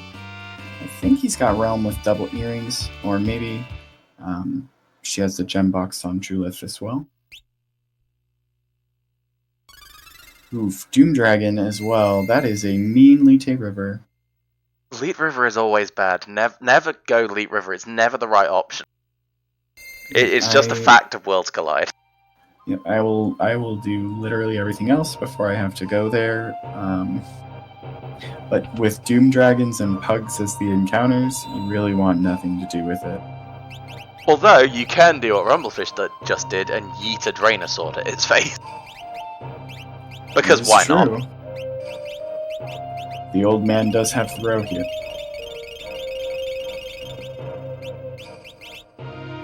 Reflecting that heal back at the Doom Dragon. It's a bit unfortunate for Terra.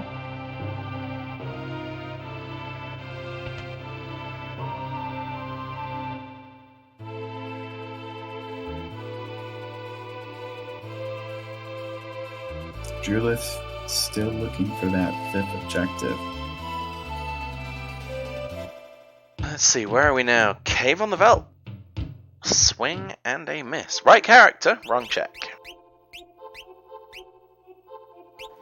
Looks like Mildane making his way through Kefka's Tower, but stopping to check a couple chests on the way, which not always a bad strategy. Can be incredibly useful, especially if there's anything particularly helpful in those chests. There are quite a few.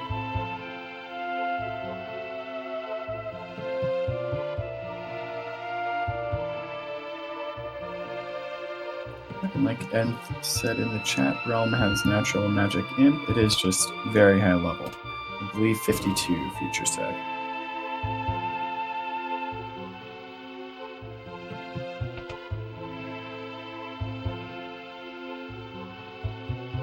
It says 59 on the sheet.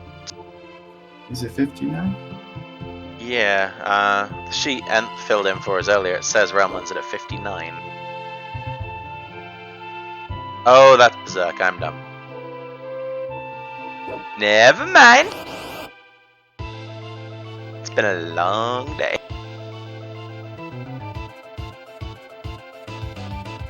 and Atma hiding in the cave on the Val. Druid is likely powerful enough to deal with Atma, but the scaling does go all the way up to level 60, I believe, on this seed, so... I believe Mildane just took a bit of a wipe in Kefka's Tower. That's unfortunate. I did say these bosses aren't a joke. Looks like he died to the Inferno spot. Yes, the Three Stooges. In the same spot as they were. Yeah, they're in the same spot as... Well, no, they were at Guardian in the Kefka Grand Prix race this week, so pretty close, but... Not something you want to bump into, especially with the scale element flag on. Yep. And it is unfortunate because it can be harder with only 2 characters to get rid of the brothers before they start doing weird things. But Realm is going to show off her high magic stat and her gem box and just one-shot Curly there. So, there we go. Drew is at 5 objective, along with 5 of our off-stream runners now. And of course Mildane, he's in the tower already. Oh, Drew's got Imp. Did he finish a boss battle with an Imp character? He did indeed. I wasn't looking. Well, good for him. Now he can finally head on into the tower if he thinks he's ready. And it looks like he's ready. Level. Yeah. I took a peek at those levels and it definitely looks like he's prepared. So I am expecting to see Drulith overtake Mildane here in the tower. It's definitely possible. Yeah, it's definitely possible, and I think he might have a bit of an easier time in the tower. He's got a couple more characters, so he can have a Regal Charm wearer for each party. And also just a couple extra characters to maybe break some rods or what have you, just kind of get through those fights faster.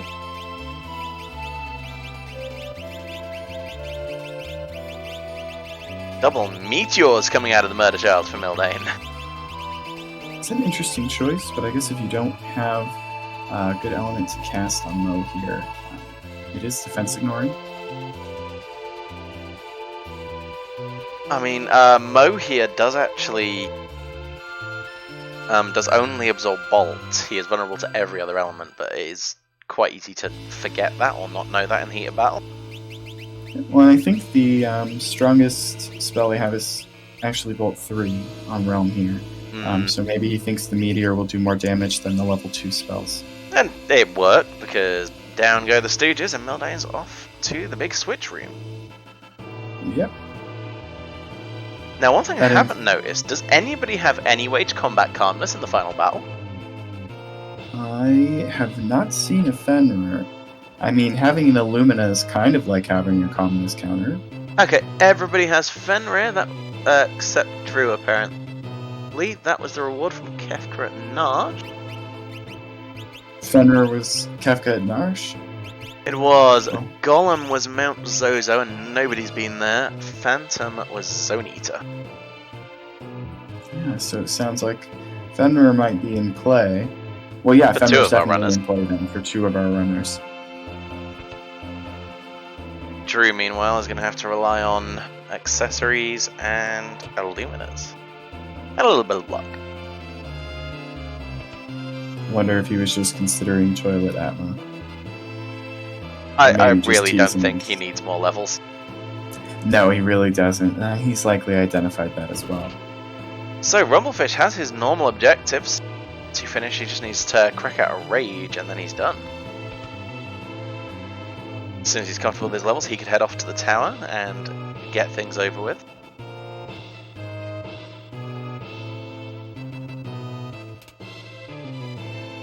It looks like Mildane deciding to fight another dragon here. I don't think it's necessarily too bad of an idea. I personally prefer to dragon grind outside of the tower just so that you don't split the experience, but in the final battle it's not as important to sort of have your levels as uniform, at least in my opinion.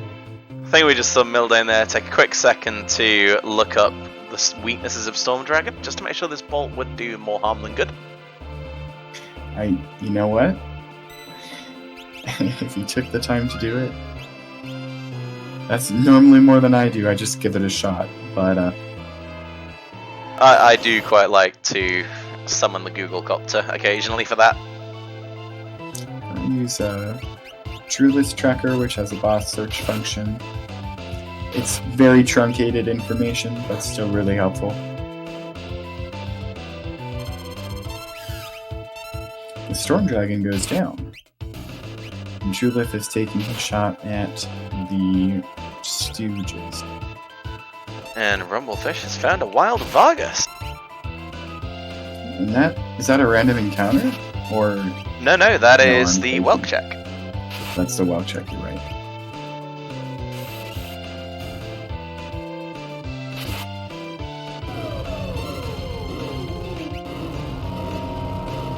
And it looks like Drulith making quick work of the Stooges. Oh, he's got a Ragnarok on Celeste here.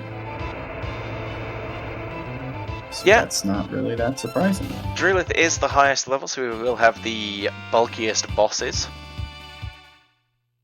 Yeah, but his reward will be an easier final battle.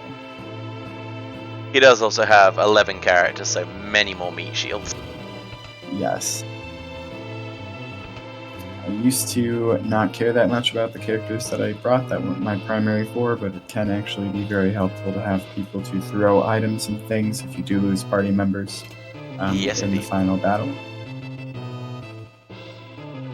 Or even just a weight trick.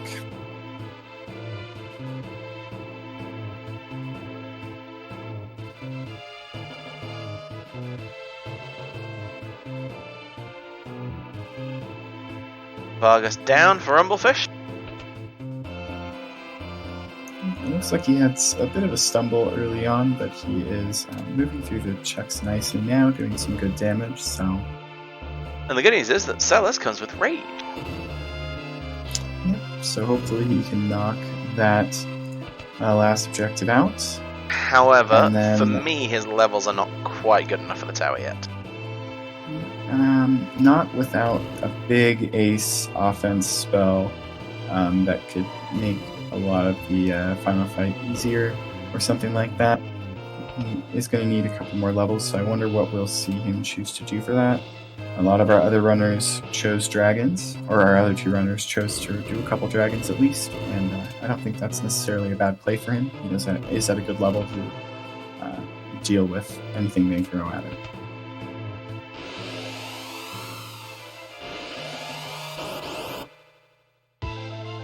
And here we What's go. that? The Guardian spot is an Angry Yeti.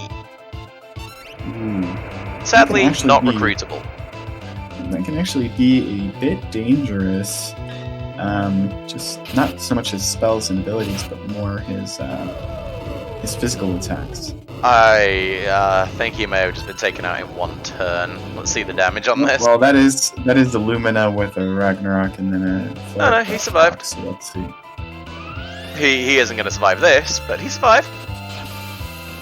Yep, that is a strong two-man party there. The Celeste with Ragnarok and the Setzer with Lumina. Yep, sensible play. Obviously, for a lot of runners, the optimal strat is to put your strongest party on the third path, because they have to fight the most bosses. It's nice to have as good a balance as you can. You don't want to overstack it too much, but they are at a higher risk of getting a particularly rough boss than other slots.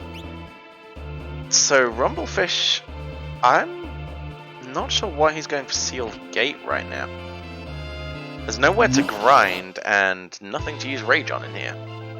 There's no boss, and he didn't go into the camp to get the items, so maybe he'll grab those on his way out, but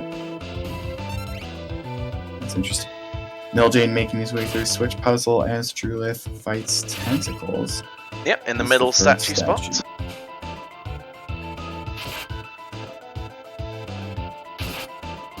Much better than the Vanilla Fire Chicken, I've got to say. Yeah, it is true. Rumblefish will get an Illumina for his troubles in Silkgate, if nothing else.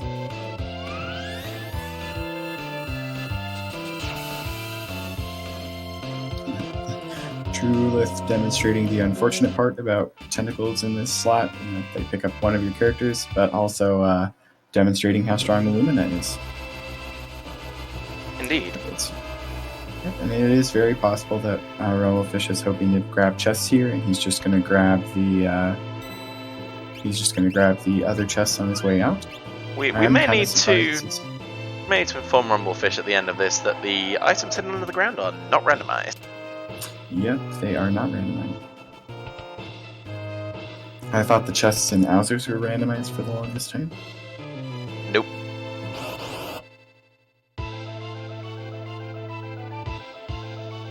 Meanwhile, the next statue houses Inferno. Ooh, French vanilla. And that was a pretty tasty launcher. Ooh. Thankfully it does percent damage, I believe, so couldn't kill anyone. Yeah, and I believe, I think that is a fractional damage. That, however, is not. Yeah. But the Murder Child has Bolt 3 and no gem box, okay. But Bolt 3. Bolt 3 for max damage.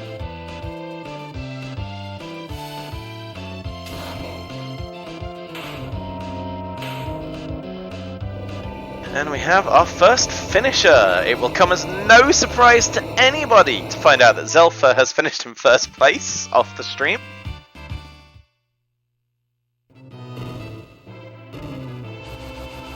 Yes, I'm sure we're all shocked.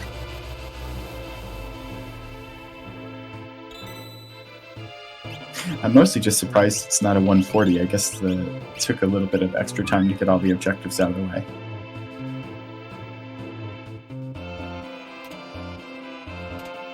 So Drew heading for the last statue, Mildane just brushing past the tentacles. Yep, it looks like both of our runners in Kafka's Tower are doing pretty alright with the bosses so far. Yeah, I mean, the hardest part for me would have been the Stooges and Inferno. But if you have Bolt 3 on a Murder Child, yeah. Inferno dies. And here is, I believe, Ultros 3. Yep, that's Ultros 3. So that'll be a pretty straightforward fight. No sketch to end it immediately, but he doesn't do too many scary things. For those curious about how you can tell the difference between the Ultroses, by the way, Ultros 1 appears out of the water. Ultros 2 is always a pincer attack and has the music of the field where you fight him instead of the battle theme. Ultros 3 starts at the far left and inches towards your party, and Ultros 4 starts in the middle of the screen but is not a pincer attack. It's saving the space for Chupon. That is correct. It took me a little while to tell the difference between all of them because some of the spacing differences are really slight, but it's actually kind of helpful to know what you're dealing with right away. Yeah, because there's a couple of little gimmicky things you can use. Like, for example, Ultros 3 can be instantly defeated by the sketch command. Yep. Just like how Vargas can be instantly defeated by the pummel command. Now, it's interesting to note Rumblefish did just fight Red Wolves, and I think everyone learns Rages is on. That's actually a pretty good Rage for a physical attacker. I believe it has a 2.5 times fight multiplier. Oof, and that Ultros Tentacle on Drulith actually did some damage, but I guess those are his alternate characters. Yeah, it's not great. Oh, Mildane could be in serious... Yep, Mildane takes a wipe to Inferno, getting Delta hit. That is unfortunate. Delta hit is rough. A lot of the times if I fight Inferno and I'm worried that I can't kill him quickly enough, I will kill one of the arms, just so he can't do that. Obviously, killing the arms does lead to some more dangerous normal attacks, but it does prevent Delta hit, so no petrification, no problem. Yep, it can be helpful if your normal defenses and your magic defenses are good, but you are still susceptible to status. Looks like Drulith starting the final fight here. Which it's not too surprising with his levels that he was able to overtake Mildane here.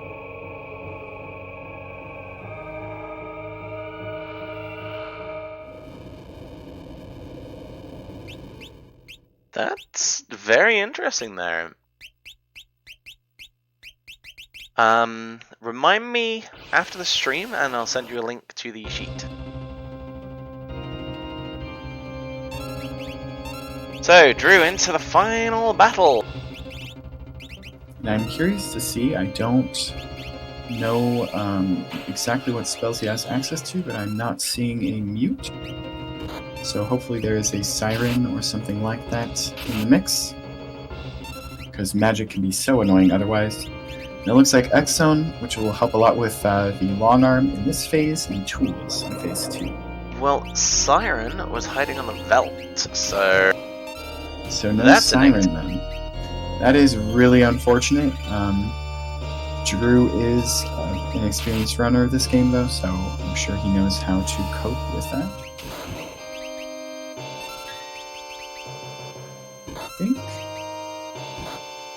I think Rumblefish just learned that Narapa has auto-reflect. Because I watched the Murdo Child flare herself. Yeah, kind of unfortunate. It is unfortunate. Thankfully, Narapa does not have a lot of HP, so a nice Illumina swing. Mildane unfortunately getting kind of bullied here by Inferno, as Drew is onto phase 2. Yeah, that was a nice quick phase 1. He got the long arm kill right away with Exxon, and frankly, once you get that, the rest of the fight's pretty easy. As long as you kill things in the right order. There we go, Mildane takes down Inferno, so can move on now. And side note, I do really like how the Murder Child name has taken off. I mean, that's what she is. She's got one of the highest base magic stats in the game, so she just... Murders things. It's true. You give her a spell. And I think that Exxon was also a first try for Julith, so some good luck there, getting tools out of the way. I believe that's 2 first try X zones in a row. Yeah, that's very lucky. That normally only happens to me with like multi-summon Raiden or something like that. Yeah, that's Zelfa luck. Zelfa has blessed Drew's run. Apparently. And it looks like Drulith trying to take out Magic ASAP, which is a pretty good strategy. Also getting rid of the Tiger, which is also very good, because he will use some nasty AoE spells if you leave him alone for too long.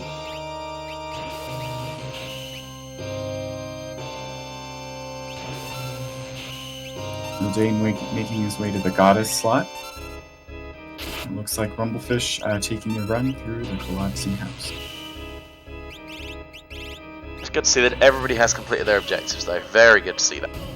Yeah, they are all just, well, in Rumblefish's case, it looks like he's trying to get a couple more chests and a little bit of an extra leg up before going to the final tower. Drulith obviously in that battle, and Mildane just right behind him. It'll really all depend on how the third phase goes here, I think. If Drulith loses 2 party members to Calmness or something, it could be really difficult for him to deal enough damage for Final Kefka, but I guess we'll see. I think with half the party, he has enough to see off Final Kefka. Yeah, it might take him a bit longer, depending on who gets kicked out, but hopefully, I'm sure the hope is just that Calmness takes nobody.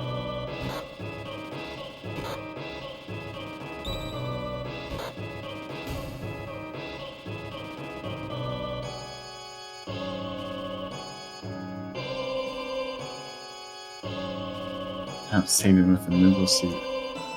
I was so confused. Yep, Mogs everywhere.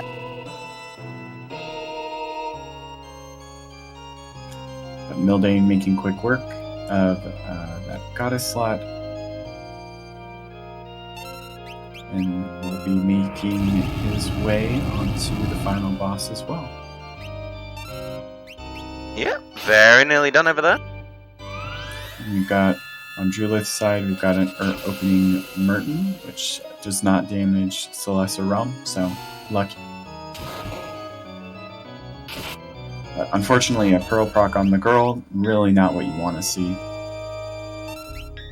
No, you really don't want to turn around to the girl and say, here, have all of your HP back!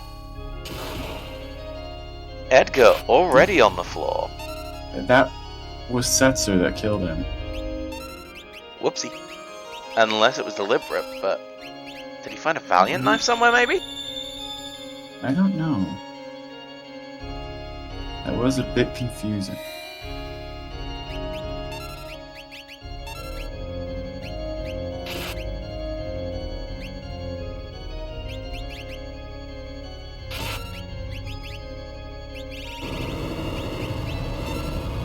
Well, that's not good.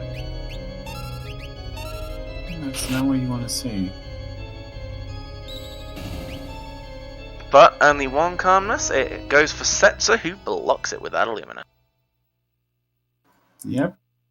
Not a, I wonder if maybe killing off Edgar was a strategy to try and, get calmness to target a character that could block it or something. Who knows? With Celeste having the Ragnarok and Setzer having the Illumina, you do have two characters that are fairly likely to block a physical attack. Oh, hello, Mildane pulling out the Merton. Oh, Drew, what are you doing to us, man?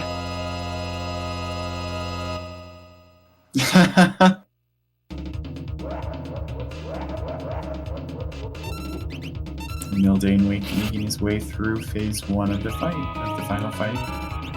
I'll be interested to see how quickly this goes. We've got a morphed Illumina Setzer. Not morphed for long, though. Yeah, unfortunately he will revert.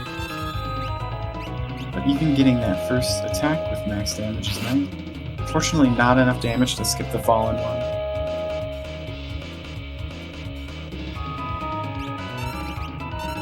Incredibly lucky.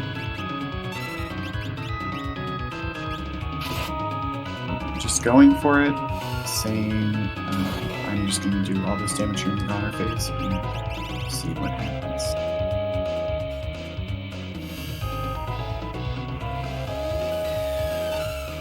We're going to see him jump over the Goner. That is actually one of my personal favorite strats. Yep, definitely viable. Especially in this scenario with Palador, where you can guarantee your whole party gets out of the way. And you get to skip the Goner animation, which is the best part.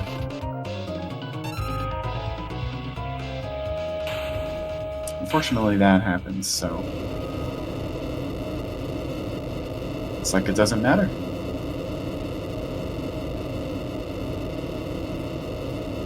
And there we go, Drew finishes. First on the stream, third overall with a time of 2 hours, 7 minutes and 28 seconds.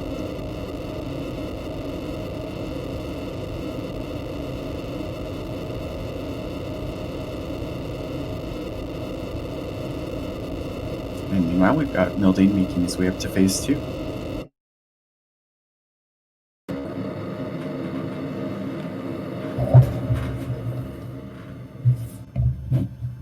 Welcome. Hi.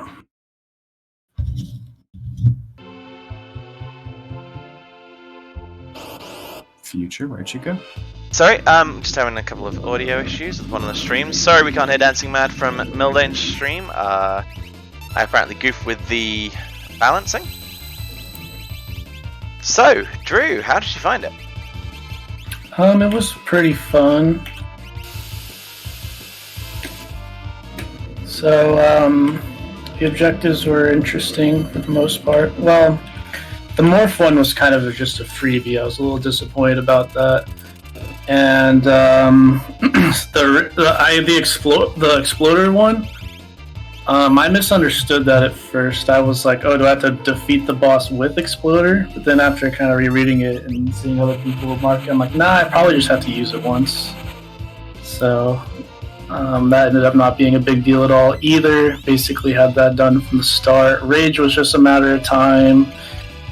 And Fun Baba 3 in this particular seed was just a matter of time. The two that were really the difference maker were whether you recruit Umaro or battle with a Berserk or Imp character. And I went the Umaro route, but I never really found him. I ended up just learning Imp through natural magic, looking for Umaro for the entire seed.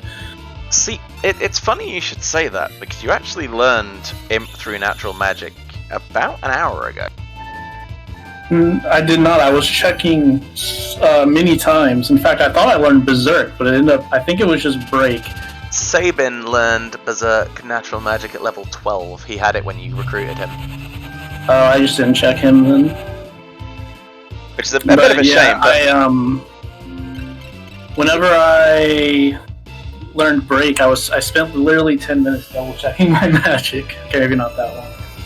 But like, I thought I had all of my stuff done. I was going to go up to the top of the mountain to the Tri-Talk check, and then just Berserk, and then get the final thing. But then I was like, wait, where's Berserk? And I was looking, I was like, where the heck did Berserk go? I thought I learned it via natural magic. But no, I think I learned Break.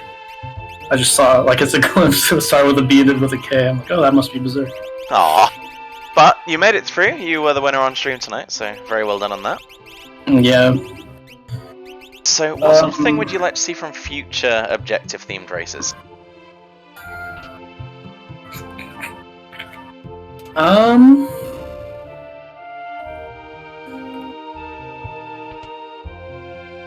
Well, with the objectives, I'd like to see them be way more specific, but maybe less of the total pool are needed. For example, I think more of them should be like the Berserk or Imp or the Recruit Umaro one, but like you only need to do like 3 of 6 or 4 of 6. I think that might be a little more interesting. I felt like with this one, there's a lot of room to just kind of be on a like wild goose chase for the one thing you need. But overall, I didn't think it was horrible or anything. I still had fun with it. Well, good. Fun is what matters, right? Yeah. Anything That's from what you, we're Von? here No, I just want to compliment you on a wonderful final fight. That was in a pretty risky Palador there to jump over the Goner, but I do really like that strat, and it was really impressive that you pulled it off. It was really just me showing off. I could have just held A to win, to be completely honest. Yeah, but it was nice to see that little touch. It was really cool. I do want to show that you can do that if you're in a pinch. There might be situations where that actually could save you. So, also you can pause during the Kefka transition. I hope that made somebody laugh. Yeah, it was just a little flex, but it was entertaining. Yeah. Alright, well, another big GG from Mimi, and thank you very much for coming in. Good job on the race, well done. Oh, what's going on? Oh, sorry. I opened up Twitch and I got my headphones got audio in them really loudly. But yeah, thanks for having me. Thanks for the restreaming. And yeah, I look forward to the next one. No problem. Thanks. See you next time. Yep, see ya. And yep, as Fun is kindly posting in the chat, please make sure to follow our runners, and if you're feeling particularly kind, follow our stream team.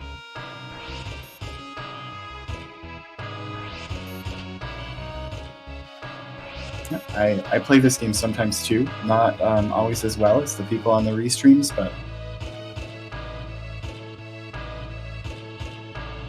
Nildane, it looks like using Meteor for some nice non-elemental damage to kill the girl, and bringing Fenrir to the final fight, which is nice. Unfortunately, it looks like Terra... Oh no, Terra still has the image. Her image is just a little glitchy. You could say her image is a lower resolution than the rest of the parties.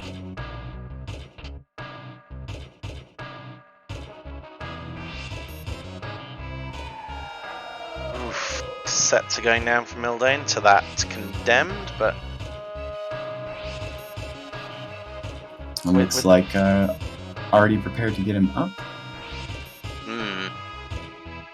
But unfortunately, in Whirlwind from the girl, this is not what you want to see.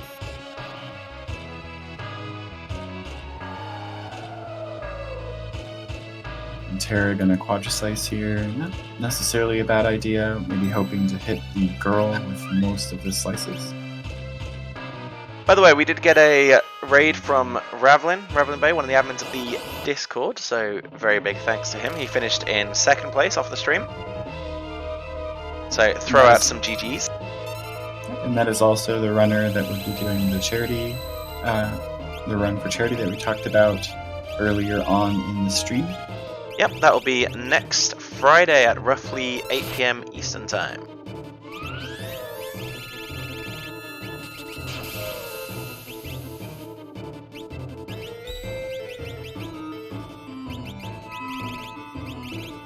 I just thought I'd post that link one more time. Yeah. I hope that's the right one. Since Revlin's here now, he can tell us if that's the one we need to share. It's the link to the schedule. The schedule will probably link to the stream, so it's fine. Looks like Mildane getting some Meteos. Not your favorite.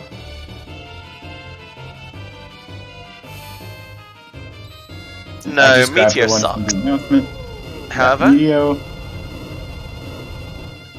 Yep, and getting through that. Having the image. And it looks like Rumblefish fighting Doom. That's in MTech, so. yes. Probably just trying to push through, as many boss battles as he can to get the levels up that he needs. It's not a bad strat. MTech especially, since at least once you get to Ifrit and Shiva, there's not a whole ton of walking between the bosses. At least not complicated walking. You just walk up some stairs and then you go ride a minecart. Or you can even warp out after doing the first two, which is generally what I do, unless I really, really need a character.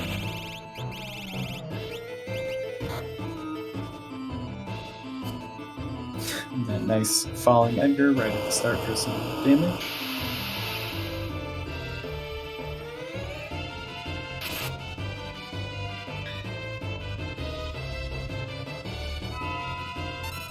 Looks like Mildane just waiting for the fallen one. And out comes that big old heal, and away he goes. Not a bad strategy. If you're unsure if you're going to do enough damage, not necessarily a bad strat to just wait and throw that mech elixir right away. Just remove any of the chance to die there. Looks like Rumblefish taking care of the Doom. Unfortunately, Realm died there.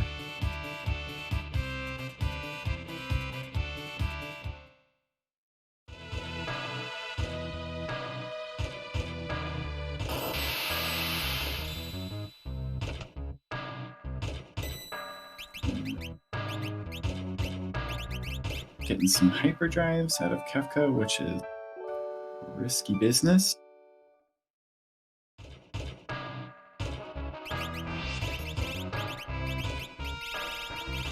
But thankfully, the image here will actually help protect Mildane's party from some of Final Kefka's physical attacks. Meanwhile, I've just ruined some of our off-stream finishers' days by informing them where Fenrir was. Hashtag sorry, not sorry.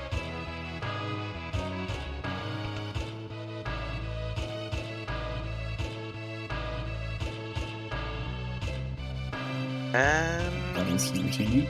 Yeah, and looks like Mildane has finished off he is done. Final Kefka.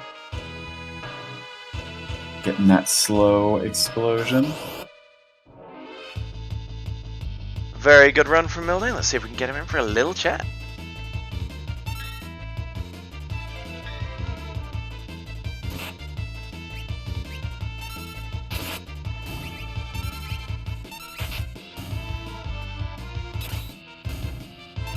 It does look like, in the meantime, Rumblefish is taking some normal encounters in Magitech Factory.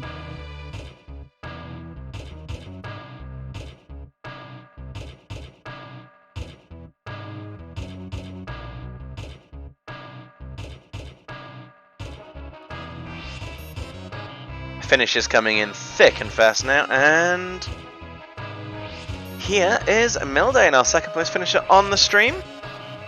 Hello. Hello, GG. Thank you. How did you find it? That was fun. I'm not taking it super seriously, but it was an interesting way of looking at things. So, just so you know, I believe a few members of the community would like to have a little chat to you about a boss called Chadonut. Oh yeah, I know. But you got through it. I was not taking this super seriously, but I wanted to get the imp fight in, and that was the first boss I came across, and so I figured I would stick with it, because I knew that the demon was weak to Pearl, so the Illumina procs, even in imp form, would still do a decent amount of damage. Meanwhile, those of us who knew what was coming after Chadanook were slightly Right, worried for you. Yeah, that was. I was like, okay, yeah, so that was a bad idea, but we got through that too. Yeah, you got through it, and that's what matters. What did you think of the objective setup then? It actually, when I first looked at it, it seemed like it was going to be difficult, and then it just wasn't. The hardest part was just finding a way to learn Imp or Berserk, or finding Umaro in this case. I can't remember. Did you pick up Sabin at any point? Yes, I did. Sabin learned Imp at level 12 through natural magic. Oh, okay. Is I it- mean, he also led to the check where I got the Esper that taught Imp anyway. He did. I was not thinking to check for natural magic. Fair enough, yeah. I mean, you got it done, so that's what matters. Mhm. And don't worry You didn't about take not that finding away. Amaro, because nobody found Amaro. Yeah, do we know where he was? Oh yes! So to get Amaro, you had to get Shadow, go to the floating continent, get Gao, go through the Serpent Trench to get Mog, and then do Lone Wolf. Okay. Yeah, nobody's gonna do that, probably. No, nobody's gonna do that. Not a single person on the restream did it. Not a single person off the restream did it. I mean, the way the seed opened up so much early on, I don't think anyone would need to go that deep. Indeed. So, if there's anything you could change about the objectives, what sort of things would you like to adjust? I would not mind seeing a couple more, although I was trying to think what that would fit with the theme. I couldn't come up with anything. Just 'cause the first few just seemed free. Yeah, Although, partly due to the flags we picked, partly due to the seed we settled on running. Because Right, what you don't I mean- necessarily know is that those of us involved with the restream, we rolled a couple of seeds privately before this with spoiler logs. So we vetted the entire seed out to see how it would go. makes sense. It was just funny that the first boss that I came across happened to be an objective. Yep. And your starting characters had both Exploder and Morph. Right. Mm-hmm.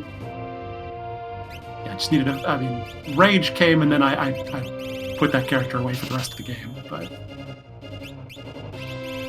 Fair enough. Well, anything else from Yvonne? Did you know? I don't think so. Did you know, Mildane, that the girl and demon in Shadownook don't share HP? I did know that, yes. Okay. And then, There was a lot of people in the chat that were like, he keeps hitting the girl. the one thing I don't know is how to trigger the switch. That's why I just kept attacking. It's in just case it was time. number of attacks.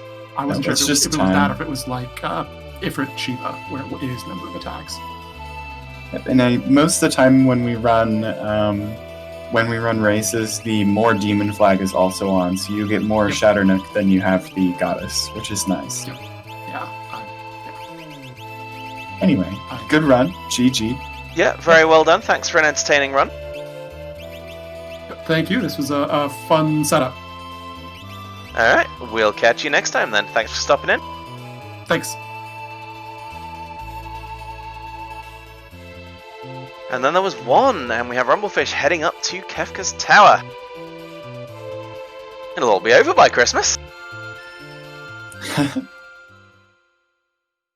I am curious to see if he has any troubles in Kefka's Tower here.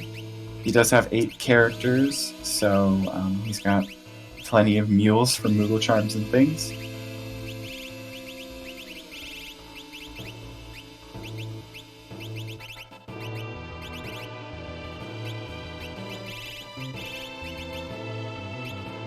He did spend a better part of this seed doing a bit of grinding, so hopefully he's got the levels he needs. I'm kind of curious with the decisions he's making with gear, but it has gotten him this far, so...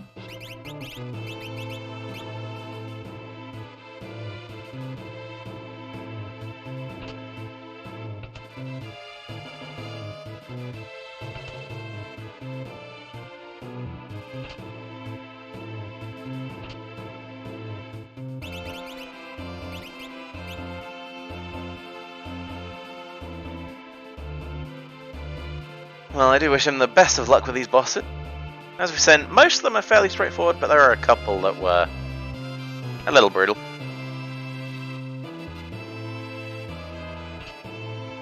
Just dropping some knowledge in the racist spoilers chat to make all of the runners upset.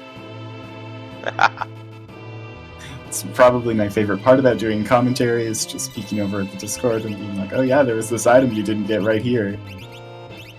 By the way, I have misspoken a lot tonight. It was Berserk Sabin learned at level 12, not him. So that's me told. It's okay, future. It was at least the right objective.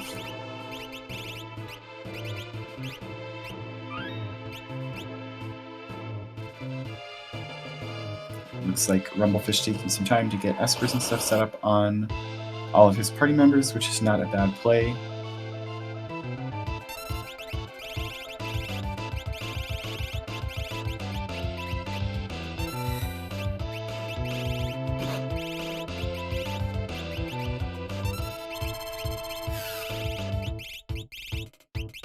So the Stooges. Looks like it should be pretty straightforward. Flare, Meteor, all pretty good options for dealing with Stooges, or both pretty good options for dealing with Stooges if you don't have their weaknesses. Also Ice too.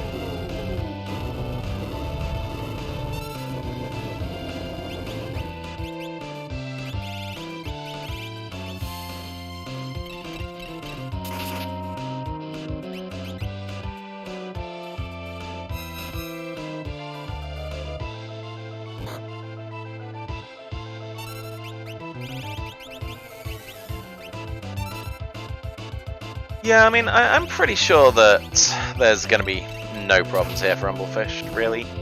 Yeah, I think it's just going to be a pretty straightforward walk through Kefka's Tower. Yeah. There's not too much to really be that big of a surprise here, which is nice when you've got objectives and things. Unfortunately, Mo here does have Reflect.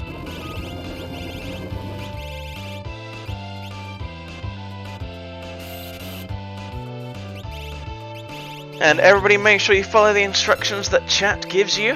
The Randroid speaks the truth. Follow our runners and our stream team. And jump on over to our Discord to learn more about the randomizer and get involved. I highly encourage anyone who's interested in this randomizer to go on the Discord. This started out for me as something I was playing for fun, and then I joined the Discord, and now I'm commentating on a race, so... Yeah. And we love you for it.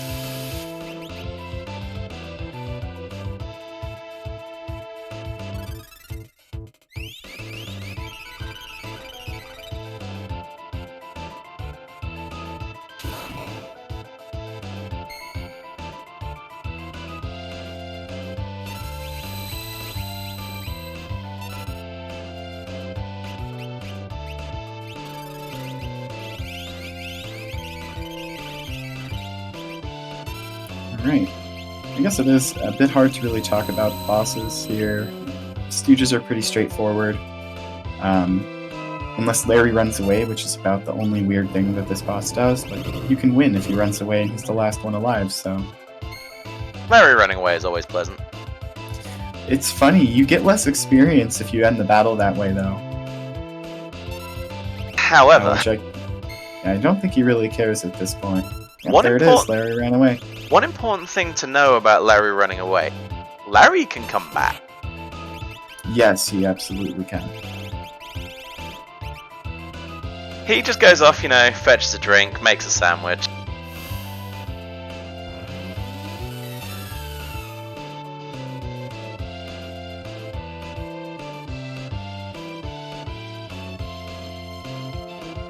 Looks like Palador has come out to deal with Mo. Not a bad strat. I mean, I'm a little surprised. I feel like he probably could have just killed him, but...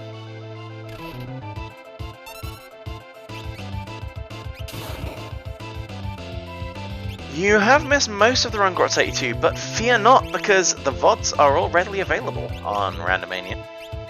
So if you want to catch up, feel free to head onto the videos tab and watch from the beginning.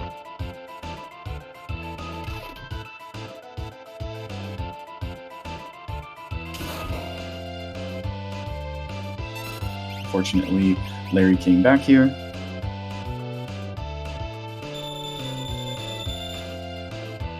actually know what that launcher bug that Nth talks about in the chat is. If you get hit by launcher while you're in the air, you can't land until he uses another launcher. Interesting.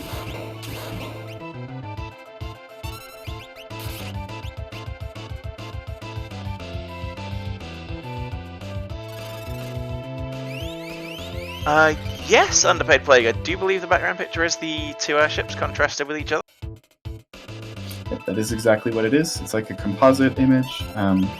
Under the screens, the way that our runners have are a couple other characters spaced around, And looking like they're riding an airship. shoutouts to Marth SR, one of our wonderful admins who created the artwork for the tracker overlay we used, and Captain Uhu, one of the Randomania folks who has coded this wonderful little overlay that we have.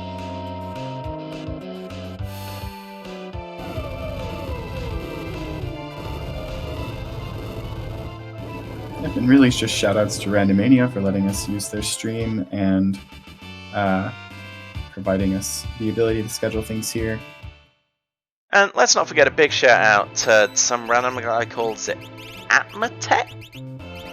The reason we're all here tonight as the dev and creator of Worlds Collide. Yep, he does a lot of work and he spends a lot of time listening to feedback and responding to it on the Discord, so definitely huge shout outs to Atma. He does a lot of work on this randomizer. Yep, updates are frequent and very user experience driven, which is lovely to see from any dev. Yep, and he's even done things like fixing the chests that were previously unreachable and removing some chests that were in the shuffle pool but which you couldn't actually get in this version of the game, to prevent some frustration where users felt like maybe all the good items are going to the chests in the banquet hall and I can't get to the banquet hall, so... Which is a shame, really, because in a long run you could really use some food. It's true. Guess your only choice is to use the food car on the Phantom Train. Or just buy dried meat, enjoy the jerky.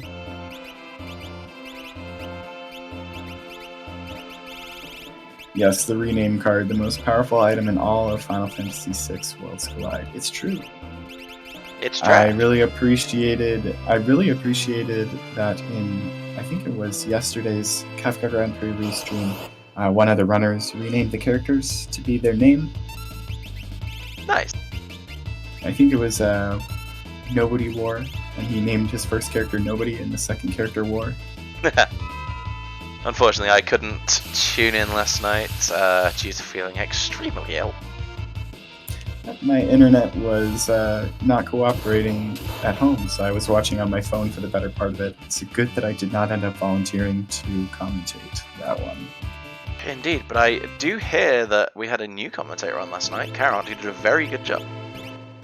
Yeah, the commentary was pretty great. And it was very, very nice because they had some questions too about how things worked, but it was... there were a lot of experienced runners in the chat, and I think Selfer was tracking so he could sort of provide knowledge, and it was fun to sort of watch them learn about the game and talk about how much they enjoyed it as a newer commentator. And that's one of the fantastic things about the Worlds Collide community. I mean, we have people coming in who are very new to the community, and people like Carrot, who you just feel like you can just get involved in anything. There's no barriers. And it really is as simple as just saying you're interested in doing it. And we will work to get you doing it.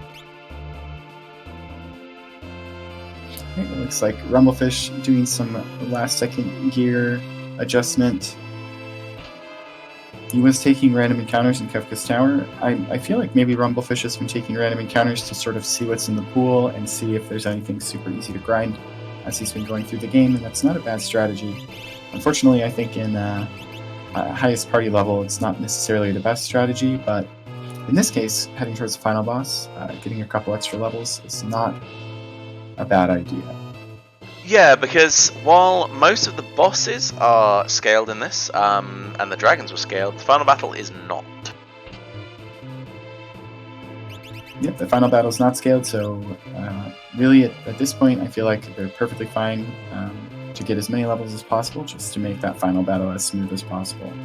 Because you can really lose a ton of time, even just wiping once to the final battle.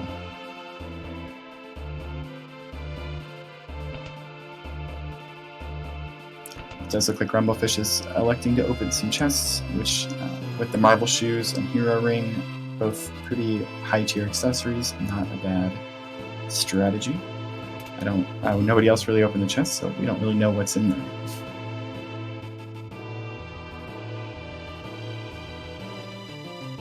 I mean, we could look what's in them on the spoiler log, but where's the fun in that?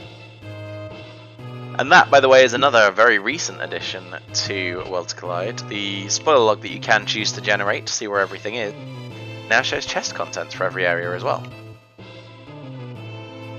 And that, I imagine, will make the two-person races with one person navigating with the spoiler log even more interesting. It could, yeah. As well as the Router's Relish races, which we've not had one of for quite a while, and it might be nice to set one of those up in the near future.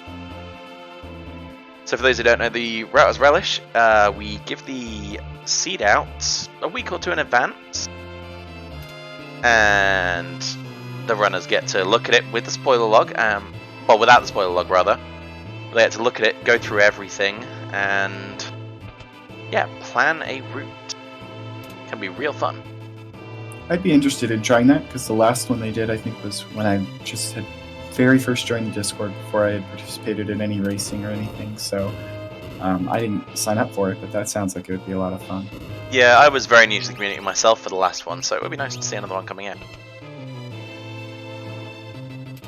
So I did lurk the Discord for a little while, just reading the information and occasionally piping in with random information about Final Fantasy VI before I really started taking it seriously as a racing game. So, but I'm very glad that I did. Yes. I'm very glad that you did too. Anyway, Rumblefish is up to Inferno. We have seen Inferno throw a couple of nasty tricks people's ways, so hopefully he's going to get through it just fine.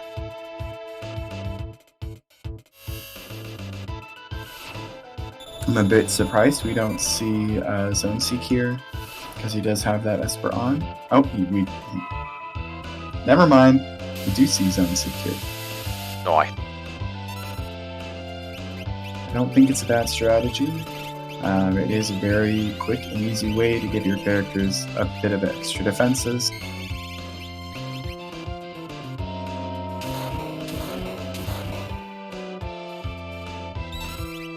Now we just see the struggle with Inferno.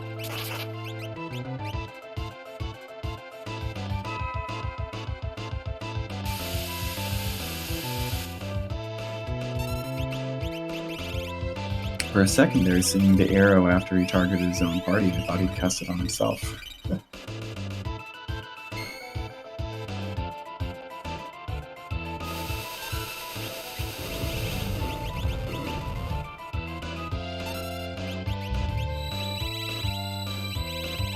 here comes a Delta hit, but thankfully with 3 living characters, it's not the end of the world.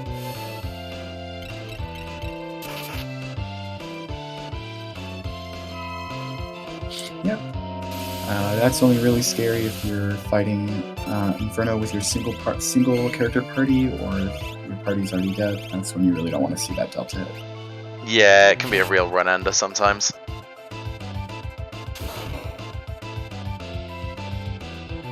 It'll make your time take a real hit. It will, it will.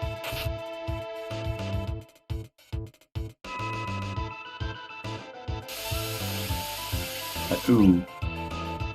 I was about to say it looks like it's going okay for Rumblefish, but that's like some sort of reverse commentator's curse. Yeah, that's really bad. Oh no. Not what you want to see. Oh, definitely not what you want to see. So remember how earlier we said it wasn't so bad that the Delta hit happened. This time it is really so bad. Yeah.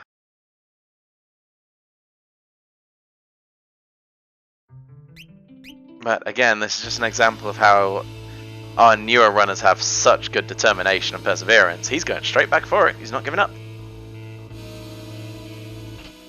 Well, good for him. I think that, I myself have forfeited races in the past, but I do think it's real important, especially if you're still newer to the game, to try and finish out seeds if you can, just because you got to learn how to do that final battle somehow, and the more challenging bosses. Yeah, exactly. You're only going to learn through experience a lot of the time, so it's really good to be able to just push through and push through and push through. Never give up.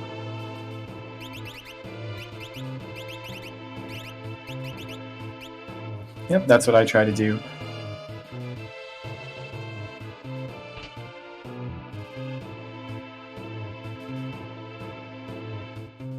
And we'll see Rumblefish picking up some more chests. Hopefully not having to rehash to open that empty chest. But,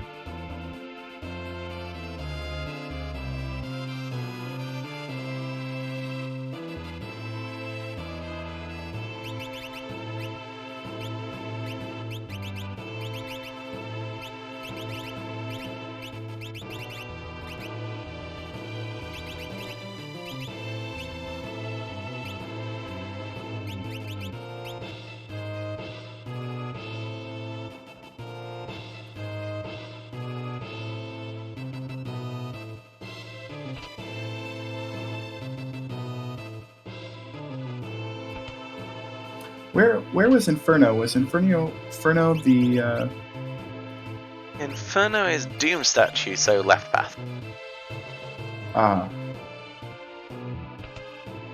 Did he not?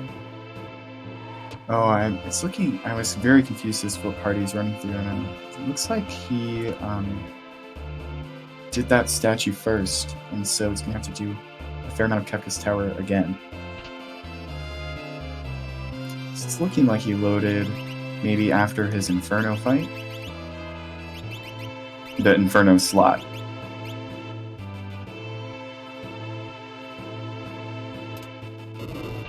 Not the actual Inferno fight. Which is unfortunate.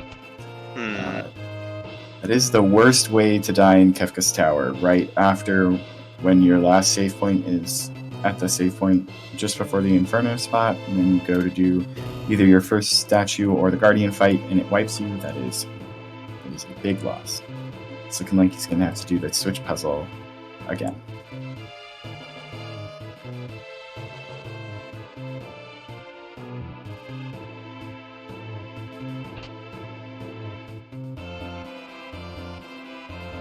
Yeah, I expect we'll see a different strategy come out here from Rumblefish. I think he's going to go to a different boss first just to get through it, get that save in.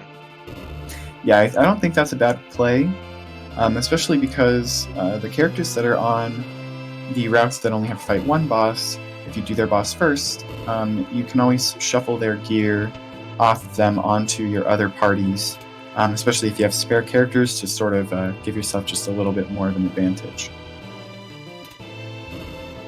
I know I've seen some racers that don't have a ton of sources of offense just trade, a Valiant Knife offering or something that a lot of different characters can equip around their parties in Kefka's Tower, and it does add a little bit of time, but it can be quite effective.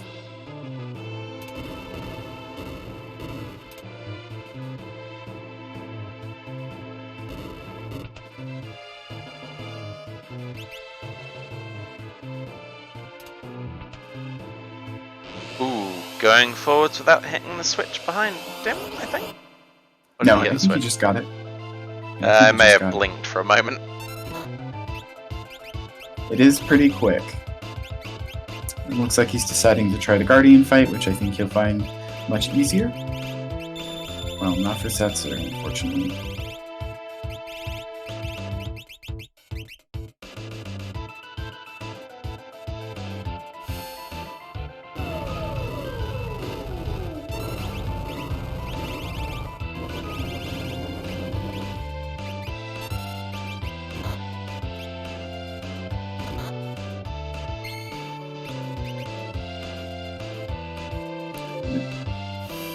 does look like Rumblefish has plenty of damage to take on the Umaro here.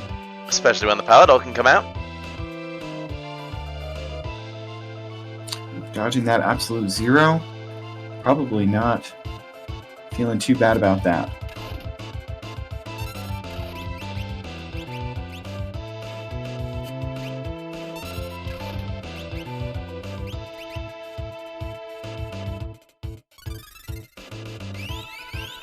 Looks like Setzer getting a nice block there.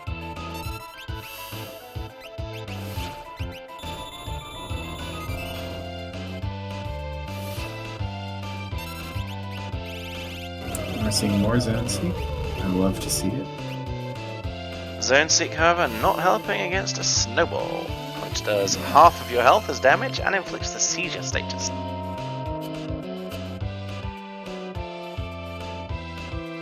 And Seizure is pretty annoying. It is. For those who don't know, Seizure makes you take damage over time. Similarly to Poison, but I think it ticks faster but not as hard. Yeah, I think it ticks more often, but Poison actually has scaling where the longer the target is poisoned, it does more damage. Seizure doesn't do that. But it is a bit more challenging to remove because you can't just throw an antidote at it. I think Remedy will remove it, but I'm not sure. Yeah, Remedy does spell. remove it. I'm not sure if Remedy the item removes Seizure, but I'm It not does. sure the spell does. It definitely does. Today I learned. Also today I learned earlier from Cecil on the Discord, the Remedy spell will cure Stop, not the Remedy item. Oh, Final Fantasy VI, you buggy mess. We love you.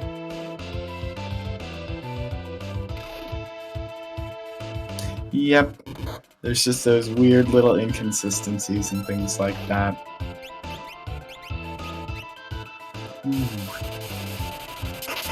The tackle counter attack on Setzer just one-shot him.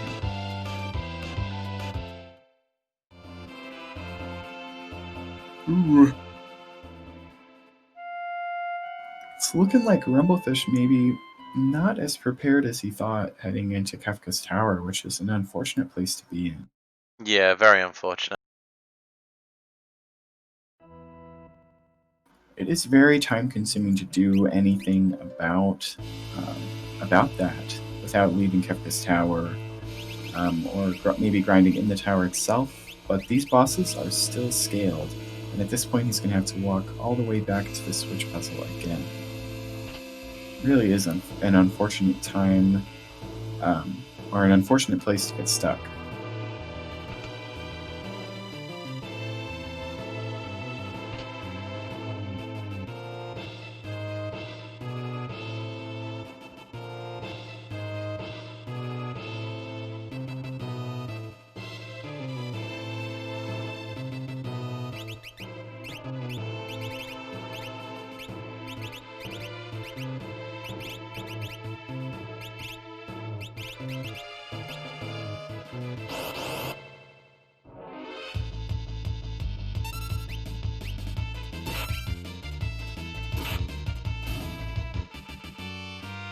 Does look like Rumblefish electing to do some more grinding. Maybe gonna try a different party's statue first. It is, like I said, just the most unfortunate time to be in this sort of a scenario. Indeed. I'm sure he has what he needs to get through it. Just a case of the right tactics, the right choices. Looking at the damage his characters were taking, I have a suspicion that maybe his gear is not maybe quite up to snuff.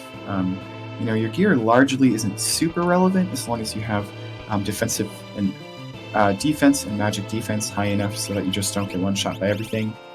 With the amount of damage he's taking from Umaro there, it looks like maybe he hasn't valued the armor as much. And that can be an okay strategy if you have overwhelming offense. So maybe we'll see him try to use Palador earlier on. or otherwise try and utilize other strategies where he can better leverage his damage.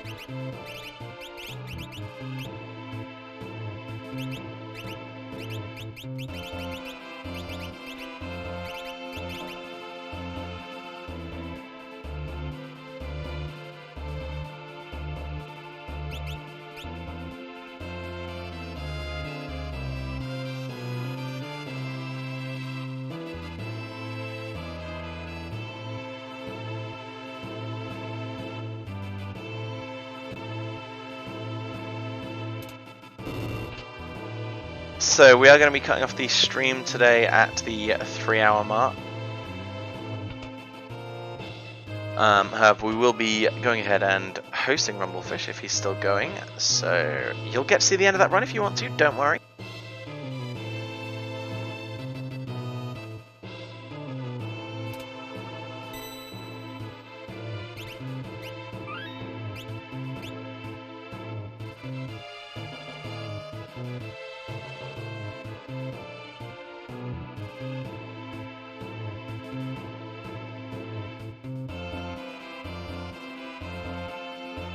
It's got to be demoralizing to die in this particular spot, so kudos to Rumblefish for sticking it out.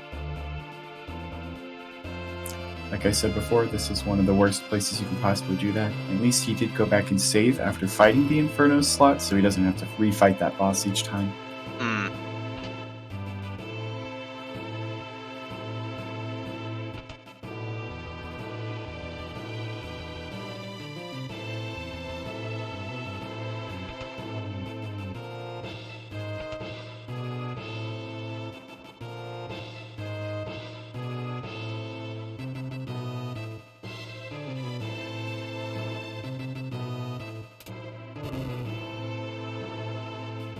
So I'm curious to see if he'll just try to fight the same boss again, or if he'll take a bit of a different route this time. Well, he does have one other path he hasn't checked yet, and that does have the easiest boss of the 3, so... There was an Ultros up here, isn't there? Exactly, yes, that's at the party on the right at the Goddess point. The Goddess statue. Yep, and that is the one he hasn't checked yet, so hopefully he can go there so he can get a save point. Yeah, that would be the ideal strat here if he's struggling.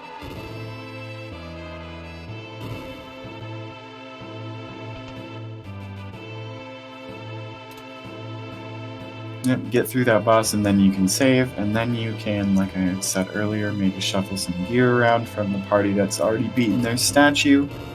And at least have that save point so you have a little bit more flexibility to trying out the different strats. Fortunately, it looks like he had the not quite stepped on the switch bug, but now he's that's a shame. Sometimes changing your route like that can be confusing. Well, looks like he's going back for Inferno.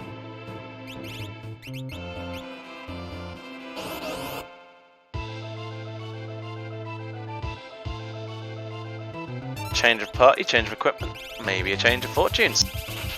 Perhaps. Let's see what happens. So, while we're coming up to the end of our run and time slot here today, anything you want to say as we finish off, Vaughn? All I would say is that if you like what you're watching and you want to participate and you want us to do more of these themed races, especially if you liked watching it, feel free to come to the Discord and let us know. We are looking for feedback about how this event went so that we can do further themed races in the future. So if it's something that you enjoyed, come let us know, give us a shout, tell us what you liked, tell us what you didn't like. All that feedback is super useful in moving forward and setting up new events and figuring out new ways to torment our runners. Yep, and don't forget we do have that charity run from Ravlin next week, Friday at 8 PM Eastern Time, for a charity marathon. We will on Wednesday at 7 PM have another Kefka Grand Prix. We're on week 4 and we've got an interesting looking flag set coming up. And there will be another Kefka Grand Prix race at some point next week. We've not quite decided when yet, so watch the schedule. I don't remember if there's a schedule link. Let's try.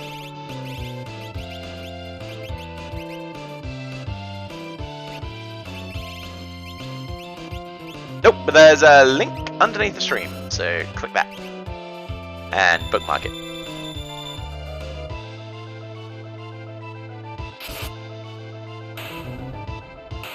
There we go, Rumblefish getting through Inferno this time, easily. Nice. Looks like what we Terra love to had see. the Illumina, so that is what you like to see.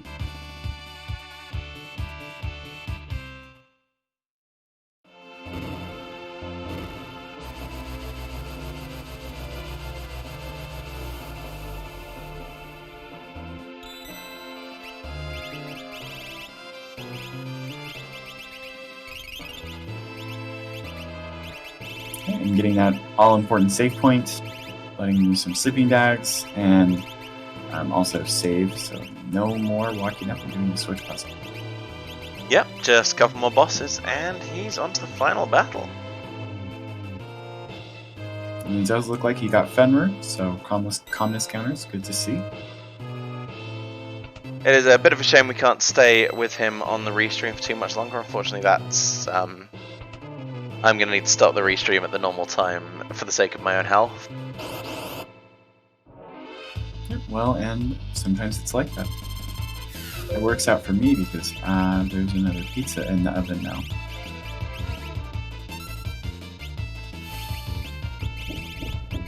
It looks like Rumblefish discovering that Ultros there, probably a bit upset that he had bashed his head against Inferno and Umaro, and then finding a little Ultros. Indeed, it's not ideal. Now he's through it, and hopefully we'll be able to get through this fight here pretty easily. Ultros, a bit of a pushover.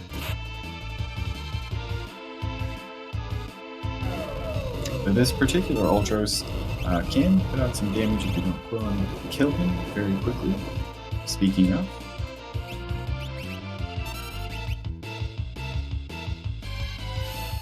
But his stats are low enough that that is not too dangerous.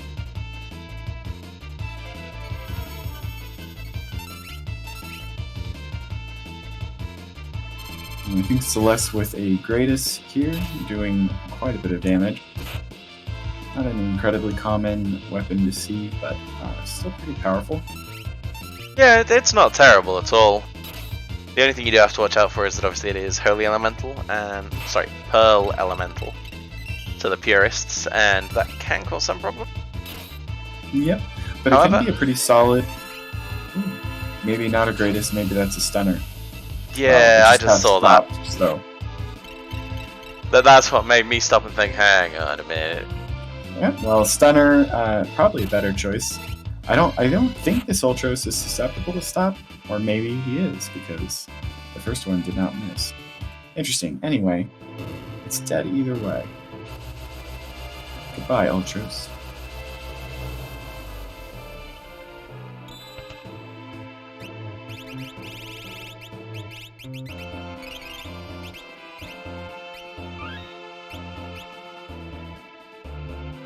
So, just Umaro and Tentacles, and then the final battle, and he's done. Yep. It's a bit of a shame that he had to do that Inferno first, but now he's got some save points. Got a save there, so he's not going to have to backtrack as much, and hopefully he can just get through this boss, of course.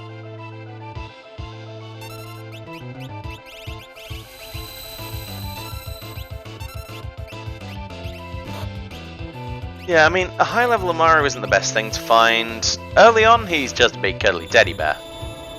Yeah, but at this point, I feel like some of his physical attacks especially have pretty high scaling, and so as it gets to higher levels, he just starts to do a lot of damage. Pretty good base damages on a lot of his attacks. And I really do, I would be curious to see what Rumblefish has equipped for armor, because I do feel like perhaps he's got some helmet slots missing that might be getting his physical defense a bit lower than it might be on average towards this point, which could be pretty dangerous. Anyway then, everybody, thank you very much for watching tonight. We're going to go ahead and host Rumblefish, so you can go and see the end of his run. And make sure to take him plenty of love when we host him. Wish him all the best in chat. But tonight, from me and Von Marlin and Emp on the tracking, we're going to thank you very much for watching, and we'll see you in the middle of the week. Bye bye. See you guys next time.